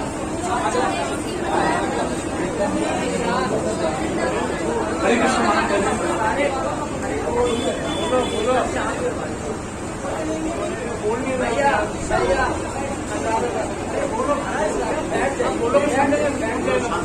महाराज जी, जो हमारे मन में मानसिक अपराध बनते हैं, जो वैष्णव या कभी बन जाते हैं, हम नहीं चाहते महाराज जी, वो कैसे जाएगा? जो हमें मन के अंदर हमारे अपराध बनते हैं वैष्णवों के प्रति, सबको के प्रति, वो कैसे जाएंगे? वो हरि नाम करने जाएंगे। हरि नाम लगातार कंटिन्यूस हरि नाम करो, उसी से जाएंगे, किसी से नहीं जाएंगे। हाँ, उससे जाएंगे। और सत्संग करो। हाँ, ज्यादातर कुसंग मिल रहा है, चारों तरफ कुसंग सत्संग नहीं मिलता है, इसलिए मन में गलत विचार आते हैं। हाँ, हरि नाम करने से वो सब हट जाएंगे। बस नारायण। हरि नाम। महाराज, अनुकूल परिस्थिति होती है तो भजन में मन लगता है, अच्छी तरह से भजन हो रहा है। प्रतिकूल परिस्थिति आते ही उस तीव्रता से भजन नहीं हो पाता और सुख भोग की इच्छा होती है जो सबको पड़ी हुई है। उस स्थिति में क्या किया जाना है? वो कहते हैं कि जब अनुकूल स्थिति होती है, भगवान पैसा दे रहे हैं, भगवान अपने बच्चों की शादी कर रहे हैं, सारा कुछ कर रहे हैं, तब तो भजन बड़ा अच्छा होता है। जैसे थोड़ा सा दुख आया तो सारा ध्यान उसकी तरफ चला जाता है और रुक जाता है। तो उसमें क्या करना चाहिए? अब अगर हमेशा हरि नाम हो, हमेशा हरि नाम अगर होता है तो सुख में भी आनंद है और दुख में भी आनंद है। लेकिन एक तरफ तो आता है, एक तरफ आता नहीं है। ये है ना, अड़चन है, अड़चन ये नहीं होगी। अड़चन होगी तो नहीं मिलेगा। दोनों तरफ से हर समय हर स्थिति में भगवान का नाम हो, हर स्थिति में भगवान का नाम हो, वो ही फायदा करेगा। हाँ, और अपने सुख में तो हरि नाम करोगे और दुख में करोगे नहीं तो भगवान तो अंतर्यामी है, सब जानता है। अंतर्यामी भगवान है, सब जानता है। हर टाइम हरि नाम होना चाहिए। कैसी भी परिस्थिति हो, कोई भी परिस्थिति में हरि नाम नहीं हटना चाहिए। तो हरि नाम हर समय होना चाहिए। महाराज जी प्रणाम। दुख में आनंद कैसे आए? स्थिति में आनंद आना चाहिए। सुख में तो आता ही है सभी को, तो दुख में आनंद कैसे आए? उसके लिए क्या करना? हरि नाम करना पड़ेगा। हरि नाम से ही वो स्थिति आएगी। बिना हरि नाम के कोई स्थिति नहीं आती।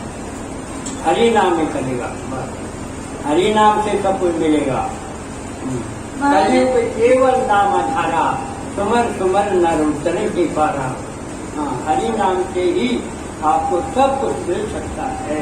क्यों कलयुग में शास्त्र बोल रहा है कि हरि नाम हरि नाम हरि नाम केवलम कलव नाचते नाचते नाचते। कलयुग में दूसरा रास्ता नहीं है, नहीं है, नहीं है। इतना बता दी, शास्त्र बता रहा है। मैं थोड़ी बता रहा हूँ, शास्त्र बता रहा है। राम राम महाराज जी, भाई प्रणाम। महाराज जी मैं रोज भोजन बनाती हूँ, भगवान का भोग लगाती हूँ डेली, रोज नियम से भोजन बनाती हूँ, भगवान भोग लगाती हूँ और दीक्षा ली रोज माला जपती हूँ मैं। लेकिन अब मेरा मन नहीं लगता पूजा में, बिल्कुल मन नहीं लगता। माला जपे रुझान नियम से, लेकिन मन नहीं लगता बिल्कुल। हरि नाम कितना करते हैं भैया? मैं 16 माला 16 माला हरे कृष्णा मंत्र की करते हैं और बस दीक्षा जो देवी है सीताराम ऑपरेशन क्या करते हैं? अभी आपका मन नहीं लगता? पूजा माला में मन नहीं लगता बिल्कुल भी। वो कहते हैं भगवान का भोग लगाती हूँ और जो गुरु जी ने मंत्र दिया है वो करती हूँ और हरि नाम की मैं 16 माला करती हूँ। अभी कहते हैं मेरा मन नहीं लगता है। नहीं लगेगा, नहीं लगेगा। क्यों? इसका झुकाव है ना, वो 80% संसार में है, तो कैसे लगेगा? 80% भगवान में हो, संतों में हो, तब लगेगा।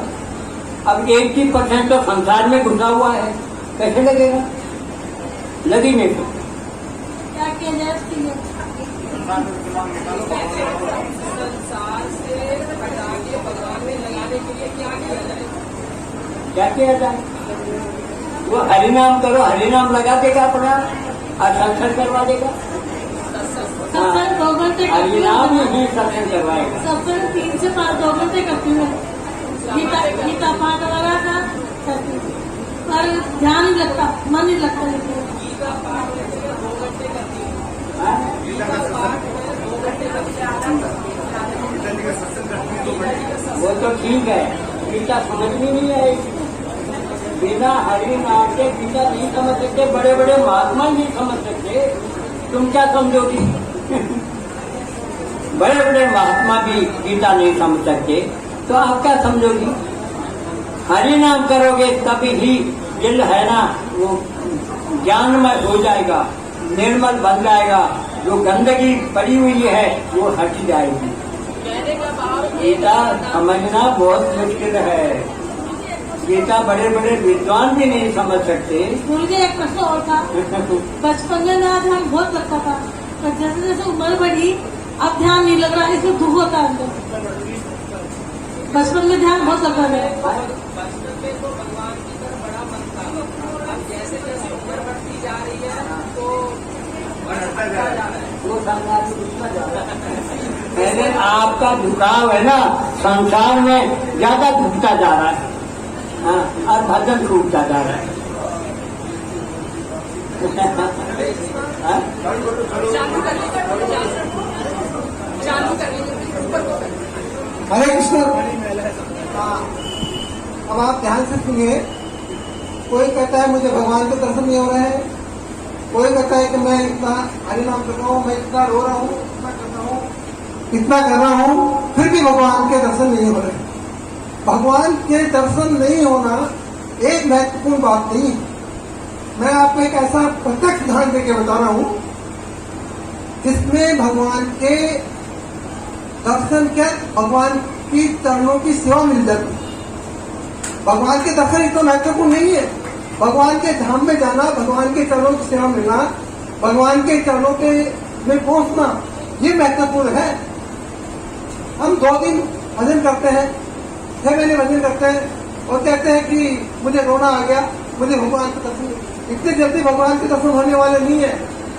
भगवान के दर्शन कब होंगे? लगे रहो, लगे रहो, लगे रहो, लगे रहो। ये कृपा का मार्ग है, साधन का मार्ग नहीं है। लगे रहो, लगे रहो, लगे रहोगे, लगे रहोगे।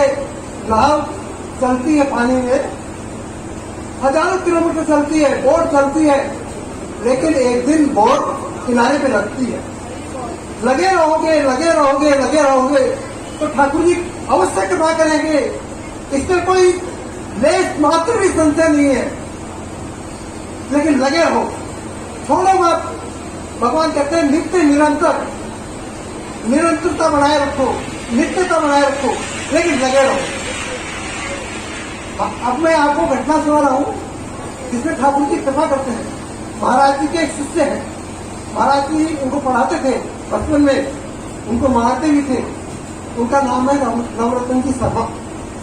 वो मेरे साथी भी हैं। अभी 2 साल पहले कोरोना में उनकी मृत्यु हो गई। क्या हुआ था, उनको कोरोना नहीं आया था, खाली मामूली बुखार आया था 2-3 दिन और खांसी कम हुआ था उनके। रोज 2 घंटे हमारे घर पे वो आते थे 4 बजे, बिल्कुल घड़ी की 4 बजते ही वो हमारे घर की घंटे बजा देते थे। आसपास वाले लोग भी जान जाते थे कि पंडित जी आ गए हैं। और 2 घंटे हमारे यहाँ संसर्ग होता था, भागवत और गुरुओं के ग्रंथ वगैरह पढ़ते थे हम। शाम को 2 घंटे करने के बाद हम आधा घंटा कीर्तन करते थे और कीर्तन करने के बाद हम आरती करते थे। वो आरती करने के बाद अपने घर पे जाते थे, हमारे आते थे। तो वो रात को 2:30 बजे देखते थे। कहते बाबा रात को 12 बजे देख जाते हैं और रात को 2:30 बजे देखते थे और 3-2.5 लाख हरिनाम रोज करते थे। और रोज मेरे को ये कहते थे, सत्संग में आते थे कि रमेश जी लगे रहना, रमेश जी लगे रहना, छोड़ना मत, रमेश जी लगे रहना। तो मैं कह रहा था, उनको बुखार आया तो वो मेरे घर पे आए, कहते रमेश जी मेरे खांसी हो रही है, जुकाम हो रही है, तो मैं क्या करूं। तो महाराज जी को बताया कि दवाई वो लेके आए बाजार से। कहते मैं दवाई लाया हूं रमेश जी, इनकी गोलियां बना दूंगी। तो मैंने कहा, मैंने पंडित जी आपके खांसी ज्यादा हो रही है, जुकाम ज्यादा हो रही है, तो अभी गोलियों से काम नहीं चलेगा, आप डाइट रोक लो। तो वो हमारे भी उन दिनों बुखार आ गया था, तो वो हमारे रोज आते थे। लेकिन उस रोज मैंने उनको कहा पंडित जी आप बाहर ही हो, उनके भी खांसी जुकाम से बुखार था और हमारे बुखार आ रहा था। तो मैंने कहा पंडित जी वो आज ही दिखता हमारा बिजनेस का। वो गेट के बाहर गए, गेट के बाहर से मैंने अंदर से उनको बताया कि आप घर जाओ और घर जाके आप रोक लो। 1-2 दिन वो रहा उनके दस्त हुए तो उन्होंने फिर हमारी रोज बात होती, उन्होंने मेरे को फोन किया कि रमेश जी मैं डॉक्टर को दिखा दिया, मेरे से दर्द नहीं हो रहे। मैंने कहा फलानी गोली आप आज से आपको मेडिकल है सामने, आप गोली ले आइए और गोली ले लो, उससे आपके घर में फर्क पड़ जाएगा। उनके उससे भी फर्क नहीं पड़ा। शाम को 7-8 बजे उन्होंने 1 रोगा भर के जो ORS का जो घोल होता है वो उन्होंने पी लिया। रात को 11 बजे उनकी अचानक तबीयत खराब हुई, तो उन्होंने अपने पति से कहा कि मेरी तबीयत खराब है, मुझे डॉक्टर के पास लेकर हो। ये प्रत्यक्ष घटना बता रहा हूँ मैं आपको कि ठाकुर जी कैसे कृपा करते हैं। तो उनकी पत्नी ने अपने बेटे से कहा कि तुम्हारे पापा की तबीयत खराब हो रही है और इसको डॉक्टर के पास ले चलो। उन्होंने स्वयं ने कपड़े पहन किए, उन्होंने स्वयं ने बताइए आप आगे जाओगे बैठ। उन्होंने स्वयं ने कपड़े पहन लिए और माला जो अपने हाथ में 1 मिनट ली। उनकी धर्मपत्नी ने कहा अरे तुमसे बैठा जा ही रहा है, बोला जा नहीं रहा है और ये माला को जेब में रखे क्या करोगे। उनकी बात तो उनकी पत्नी ने हरि नाम की माला लेके ठाकुर जी के बारी में रख दी। नीचे उतर गए, गाड़ी में बैठ गए। रात के 11:30 बजे और गाड़ी में बैठते जोर जोर से कहने लगे निताई गौर हरि बोल, निताई गौर हरि बोल, गुरुदेव मेरा ध्यान रखना, बड़े बाबा मेरा ध्यान रखना। रवाना हो गए हॉस्पिटल के लिए। अजमेरी गेट जयपुर में एक जगह है अजमेरी गेट। अजमेरी गेट के जाते जाते उन्होंने और जोर से और तेजी से निताई गौर हरि बोल, निताई गौर हरि बोल, बड़े बाबा मेरा ध्यान रखना, गुरुदेव मेरा ध्यान रखना। आप देखिए क्या प्रत्यक्ष लीला है, ठाकुर जी ने कैसे कृपा की है।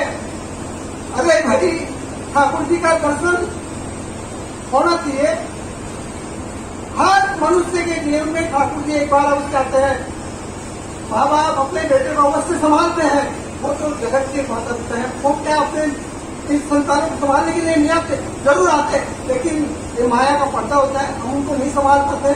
तो कोई इस बात की गिल नहीं करे कि हमें ठाकुर जी के दर्शन मिलो। हमें इतना प्रयास करना चाहिए कि हमें ठाकुर जी के धाम में पहुंचना है। ठाकुर जी का दर्शन इतना महत्व नहीं है, ठाकुर जी के धाम तो ये तो लगे रहो लगे रहो लगे रहो लगे रहोगे तो किनारे पे लगेगी नाव, और जब किनारे पे नाव लग जाएगी तो नैया पार हो जाएगी। सदा सिंधु पतितानाम पावनभ्यो वैष्णव्यो नमो नमः। अब कोई शंका नहीं रहनी चाहिए, किसी को कोई प्रश्न नहीं रहना। हरे कृष्णा। सभी को शायद ऐसा लगेगा कि खड़ा होके कौन बोलने लगे। तो मैं आपको थोड़ा सा बता देता हूँ कि गुरुदेव के बड़े ही प्यारे भक्त हैं रमेश जी जयपुर से, और जब उनको गुरुदेव को चंद्र सरोवर में दर्शन हुए तो उन 9 भक्तों में एक भक्त ये भी थे जिनको ठाकुर जी ने दर्शन हुए।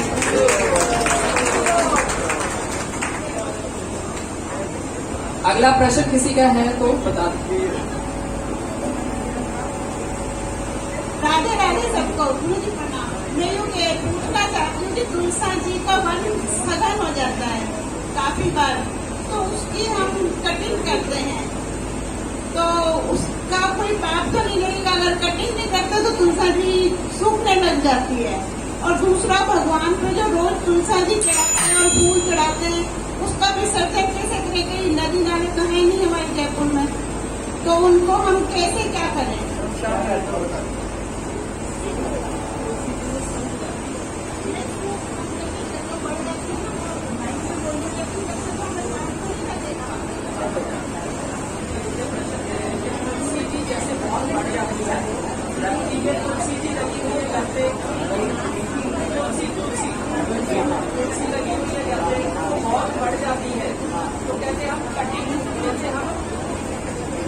हम कटिंग कर देते हैं, तुलसी की काट देते हैं।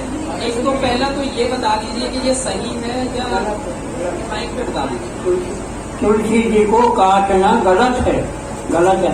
उनकी मंजरी काट सकती है, तुलसी को नहीं काटो। वो तो तुलसी को काटना तो आदमी को मारना है, तुलसी नहीं कर, तो मंजरी काट सकती है, तुलसी का भी मत काटो, चाहे वो कितने लंबी हो जाए।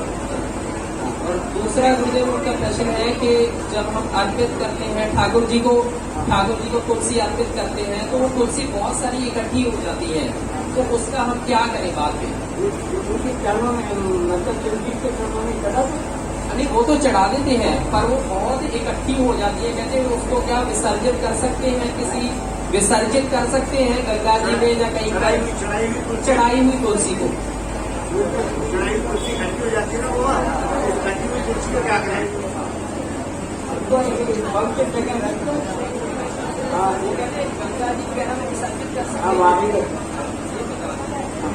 हाँ, गंगा जी में विसर्जन कर सकती है। किसी का और कोई प्रश्न है?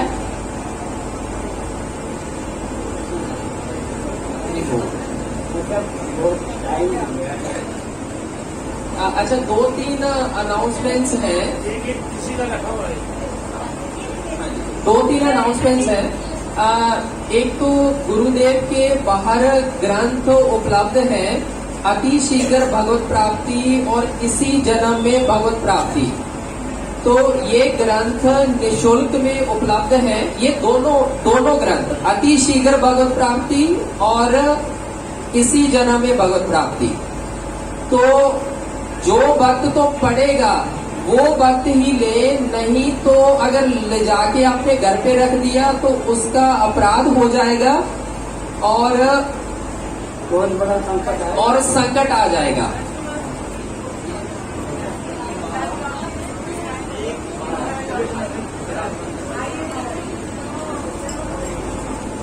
अच्छा, दूसरा गुरुदेव का ग्रंथ है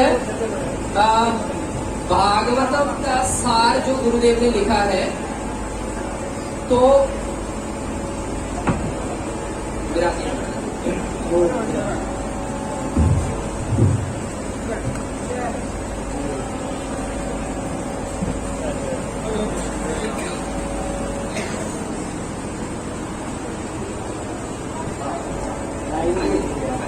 हाँ जी, दूसरा है गुरुदेव का ग्रंथ भागवत का सार।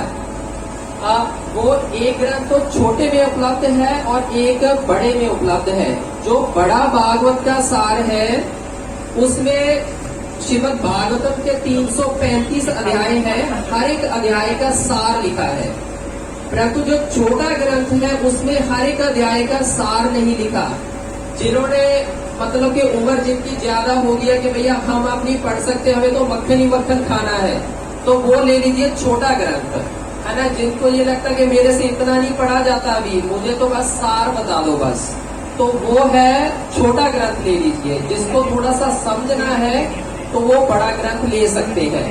तो जो बड़ा भागवत सार ग्रंथ है उसकी जो प्रिंटिंग कॉस्ट लगभग 800 है और छोटे वाले की 400 है, परंतु गुरुदेव के सारे ग्रंथ जो है निशुल्क ही पढ़ते हैं। पर इस ग्रंथ का कोई मिसयूज ना हो तो इसीलिए हमने थोड़ा सा उसका नॉमिनल चार्ज रख दिया। छोटा ग्रंथ 100 रुपए का, बड़ा ग्रंथ 200 रुपए का। आखिरी सूचना है, ये सारे बाहर उपलब्ध है। आखिरी सूचना है कि गुरुदेव ने जो रास्ता बताया था कि सांसें अपनी दे दो, सांसें भगवान ले ले, तो जब गुरुदेव ने ये प्रार्थना की कि किसकी सांसें लेंगे, तो उन्होंने कहा कि जो आपके साथ में भक्त जुड़े हुए हैं मैं केवल उनकी सांसें ही लूंगा। तो गुरुदेव ने कहा भी मेरे साथ तो 15-20 हजार भक्त जुड़े हुए हैं, तो उनकी ले लो आप सांसें। तो ठाकुर जी मान गए। तो अभी जब हम चित्रकूट गए तो भक्त आए बैठे हैं जयतीर्थ प्रभु, तो वो कहते हैं जी मेरे साथ तो 60-70 हजार भक्त जुड़े हुए हैं, तो आपने तो गारंटी अपने 15-20 हजार भक्तों की तो ले ली, तो जो मेरे साथ 60-70 हजार जुड़े हैं उसका क्या होएगा। तो गुरुदेव को सातवीं प्रेरणा हुई, तो वो कहते कि ठाकुर जी ने मुझे प्रेरणा की है कि इनकी भी मैं गारंटी लेता हूँ। तो लगभग आज उन्होंने बताया कि 1 लाख भक्त जो आपके साथ जुड़े हुए हैं, तो वो 60-70 हजार मिला के तो वो पूरे 1 लाख हो गए। तो जयतीर्थ प्रभु जी जहाँ पर आए हुए हैं उन्होंने एक बहुत ही अच्छा ग्रंथ लिखा है, वो गुरुदेव से उस ग्रंथ को आशीर्वाद भी लेंगे। ग्रस्त आश्रम के ऊपर उन्होंने ग्रंथ लिखा है। तो गुरुदेव के ग्रंथ से उन्होंने कुछ चीजें भी ली है, जैसे कि आपकी जो संतान है वो कैसे अच्छी हो, है ना, कैसे संतान अच्छी पैदा की जाए, तो जो जिसके अच्छे गुण हो। तो और उन्होंने ग्रस्त आश्रम के ऊपर ये बहुत ही अच्छा ग्रंथ लिखा है। मतलब कि जिनकी शादी नहीं हुई है उनके लिए उपयोगी है, जिनकी हो चुकी है मेरे जैसों की उनके लिए उपयोगी है, ग्रस्त में रहना रुना नहीं आया जिसको अभी तक उनके लिए उपयोगी है, जो बूढ़े हो चुके हैं तो वो अपने बच्चों को दे सकते हैं। तो ये बहुत ही इम्पोर्टेंट ग्रंथ है, ये भी आप ले सकते हैं। इसका भी नॉमिनल चार्ज है, 100 रुपया चार्ज है इसका, तो आप ले सकते हैं। और आखिरी प्रार्थना है कि कोई भी भक्त प्रसाद पाए बिना ना जाए। तो यहाँ पे 2 माताओं की लाइन लग जाएगी और 2 बाबा एक प्रार्थना है कि जयपुर में आप हर साल भागवत की परीक्षा कराते हैं, तो पिछले 2 साल से तो क्या है कि कोरोना महाराज की कृपा के कारण से परीक्षा हो नहीं पाई, तो अब आपने ग्रंथ भी नया लिख दिया है। तो हमारी यही प्रार्थना है, जयपुर वासी आपसे यही प्रार्थना करते हैं कि आप हमें कृपया आदेश करें कब आप जयपुर में परीक्षा का आयोजन करेंगे, ताकि हम भागवत को अच्छा सा अध्ययन भी कर लें और परीक्षा के लिए भी तैयार हो जाएं। प्रार्थना कर रहे हैं आपसे, ये परीक्षा बहुत आगे की आगे होती जा रही है। कोरोना का 2 साल हो गया, तो अभी परीक्षा का समय बताइए जिससे सारे बच्चों की तैयारी करें, आपका ग्रंथ पढ़ के। अच्छा, हाँ जी, गुरुदेव कह रहे हैं कि वो परीक्षा का समय जो बताएंगे ठाकुर जी से पूछ के बता देंगे, वो मैसेज आ जाएगा सभी के पास ना। तो फिर जयपुर में परीक्षा होगी भागवतम की, और उसका जो सिलेबस है वो छोटी भागवत का सार है, छोटे वाला ग्रंथ भागवत का सार, तो उसी में से आएगा सारा कुछ, तो वो आप पूरे। हरे कृष्ण।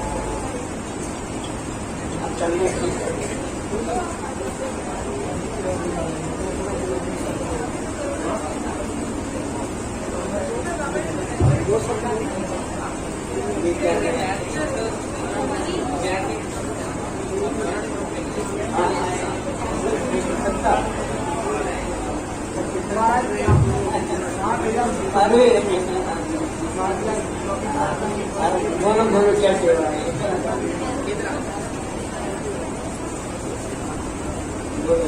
ओम ज्ञानंतिरान्नश्य ज्ञानंजन शलाकया चक्षुरुन्मिलितं तस्मै श्री गुरुवे नमः। आज मेरा बहुत ही अहोभाग्य है कि आज महाराज जी के समक्ष मुझे जो शब्द बोलने का सौभाग्य प्राप्त हो रहा है।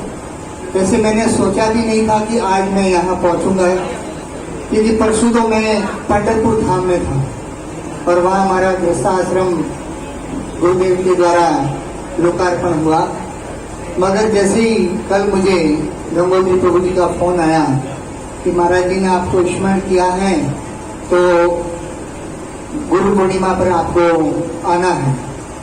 तो मेरा प्रोग्राम तो कहीं और दूसरी जगह बना हुआ था, तो मैं सोचने लगा कि गुरुदेव अगर हमें स्मरण करते हैं तो जिस आचार्यों के चिंतन में अगर हमारा चिंतन होता है तो समझ लो कि हमारा जीवन सार्थक हो गया। तो उसी समय मैंने सारे प्रोग्राम को छोड़ दिया और तुरंत प्रभु जी के ये संदेश आने के बाद तुरंत मैं यहाँ आया। तो जब मैं घर से निकला रात में, तो मैं 200 ग्रंथ जो गृहस्थ आश्रम के लेके आया। तो अपने घर से मैं फालना रेलवे स्टेशन तक पहुंचा तो 3 बार मुझे उसको अलग अलग जगह पर गाड़ियों को चेंज करना पड़ा। फिर वहां से जब मैं जयपुर आया, प्रभु जी ने मुझे संदेश दिया था धर्मेंद्र प्रभु जी के से कांटेक्ट करने का। तो 5 बजे सुबह में मैं पहुंच गया जयपुर। वहां बैठ करके मैं हरिनाम जप करा था। फिर उसके बाद में धर्मेंद्र प्रभु जी ने कहा कि आप रमेश प्रभु से कांटेक्ट करो, वो आपकी व्यवस्था कर देंगे। मैंने रमेश प्रभु से कांटेक्ट किया। फिर उन्होंने बताया कि हम 2 बजे यहाँ से निकलेंगे।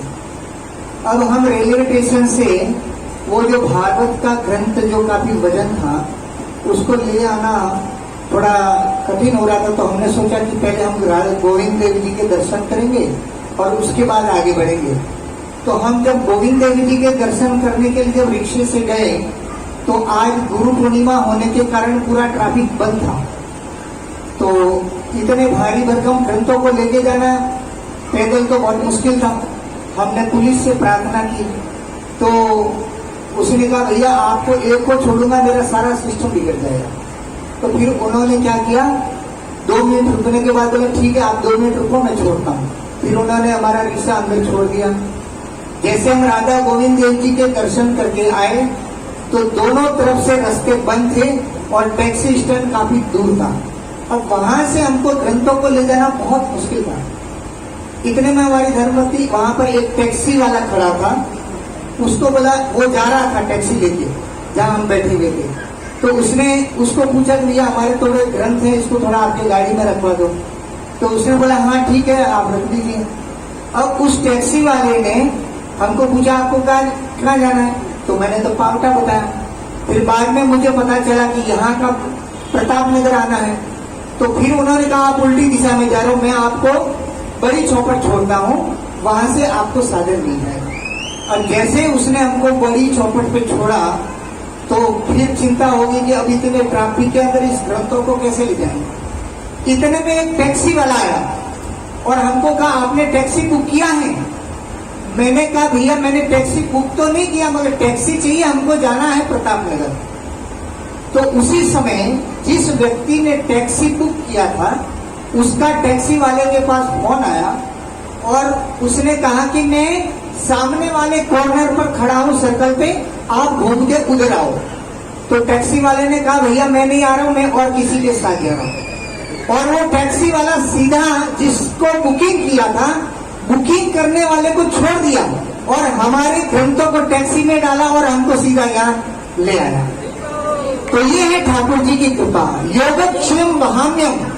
मेरे कहने का मतलब भगवान जब गीता में योगक्षेम वहाम्यम कहा कि मैं अपने भक्तों के भार को वहन करता हूँ यानी उठाता हूँ, तो पहली समस्या तो मुझे गोविंद देव जी से टैक्सी तक जाने के लिए थी कि वहां कैसे ले जाऊं। तो वो टैक्सी वाला आया, हमको बड़ी चौपट छोड़ दिया और बड़ी चौपट पर फिर समस्या आई तो वही टैक्सी दूसरे ने बुक की और वही टैक्सी दूसरे की बुकिंग की भी कैंसिल कर दी और हमको छोड़ दिया। तो ये भगवान का योगक्षेम वहाम्यम है। अगर हम भगवान के ग्रंथों को इतना दूर से यहाँ तक लेके आ रहे हैं इतने कष्ट के साथ में, तो भगवान अवश्य हमारी सुनते हैं, हमारी रक्षा करते हैं। तो विश्वास होना चाहिए, अवश्य रक्षित कृष्ण। तो आज हमें महाराज जी ने एक विशेष कृपा आशीर्वाद दिया। हमारे प्रतिदिन जो फेसबुक से 60,000 भक्त जुड़े हुए हैं, तो चित्रकूट में महाराज जी मिले तो मैंने कहा महाराज जी आपके ग्रंथों से प्रतिदिन मैं प्रवचन देता हूँ और 60,000 भक्त सुनते हैं।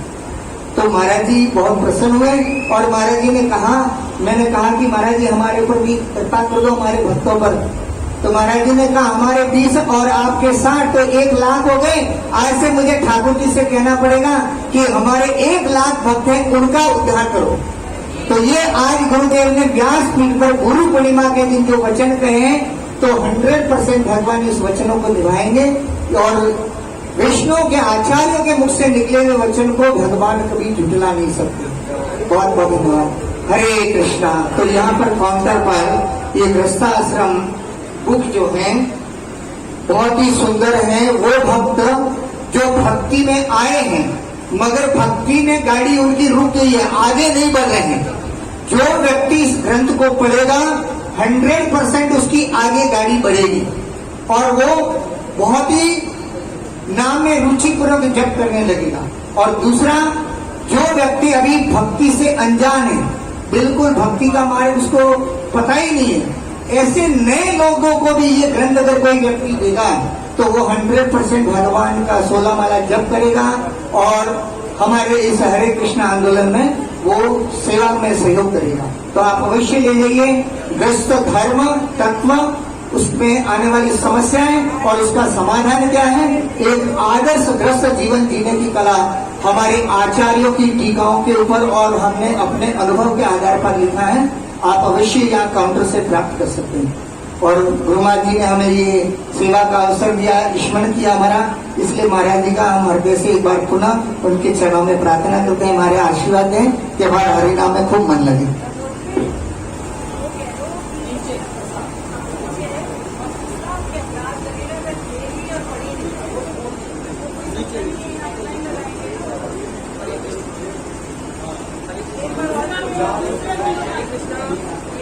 हरे कृष्णा।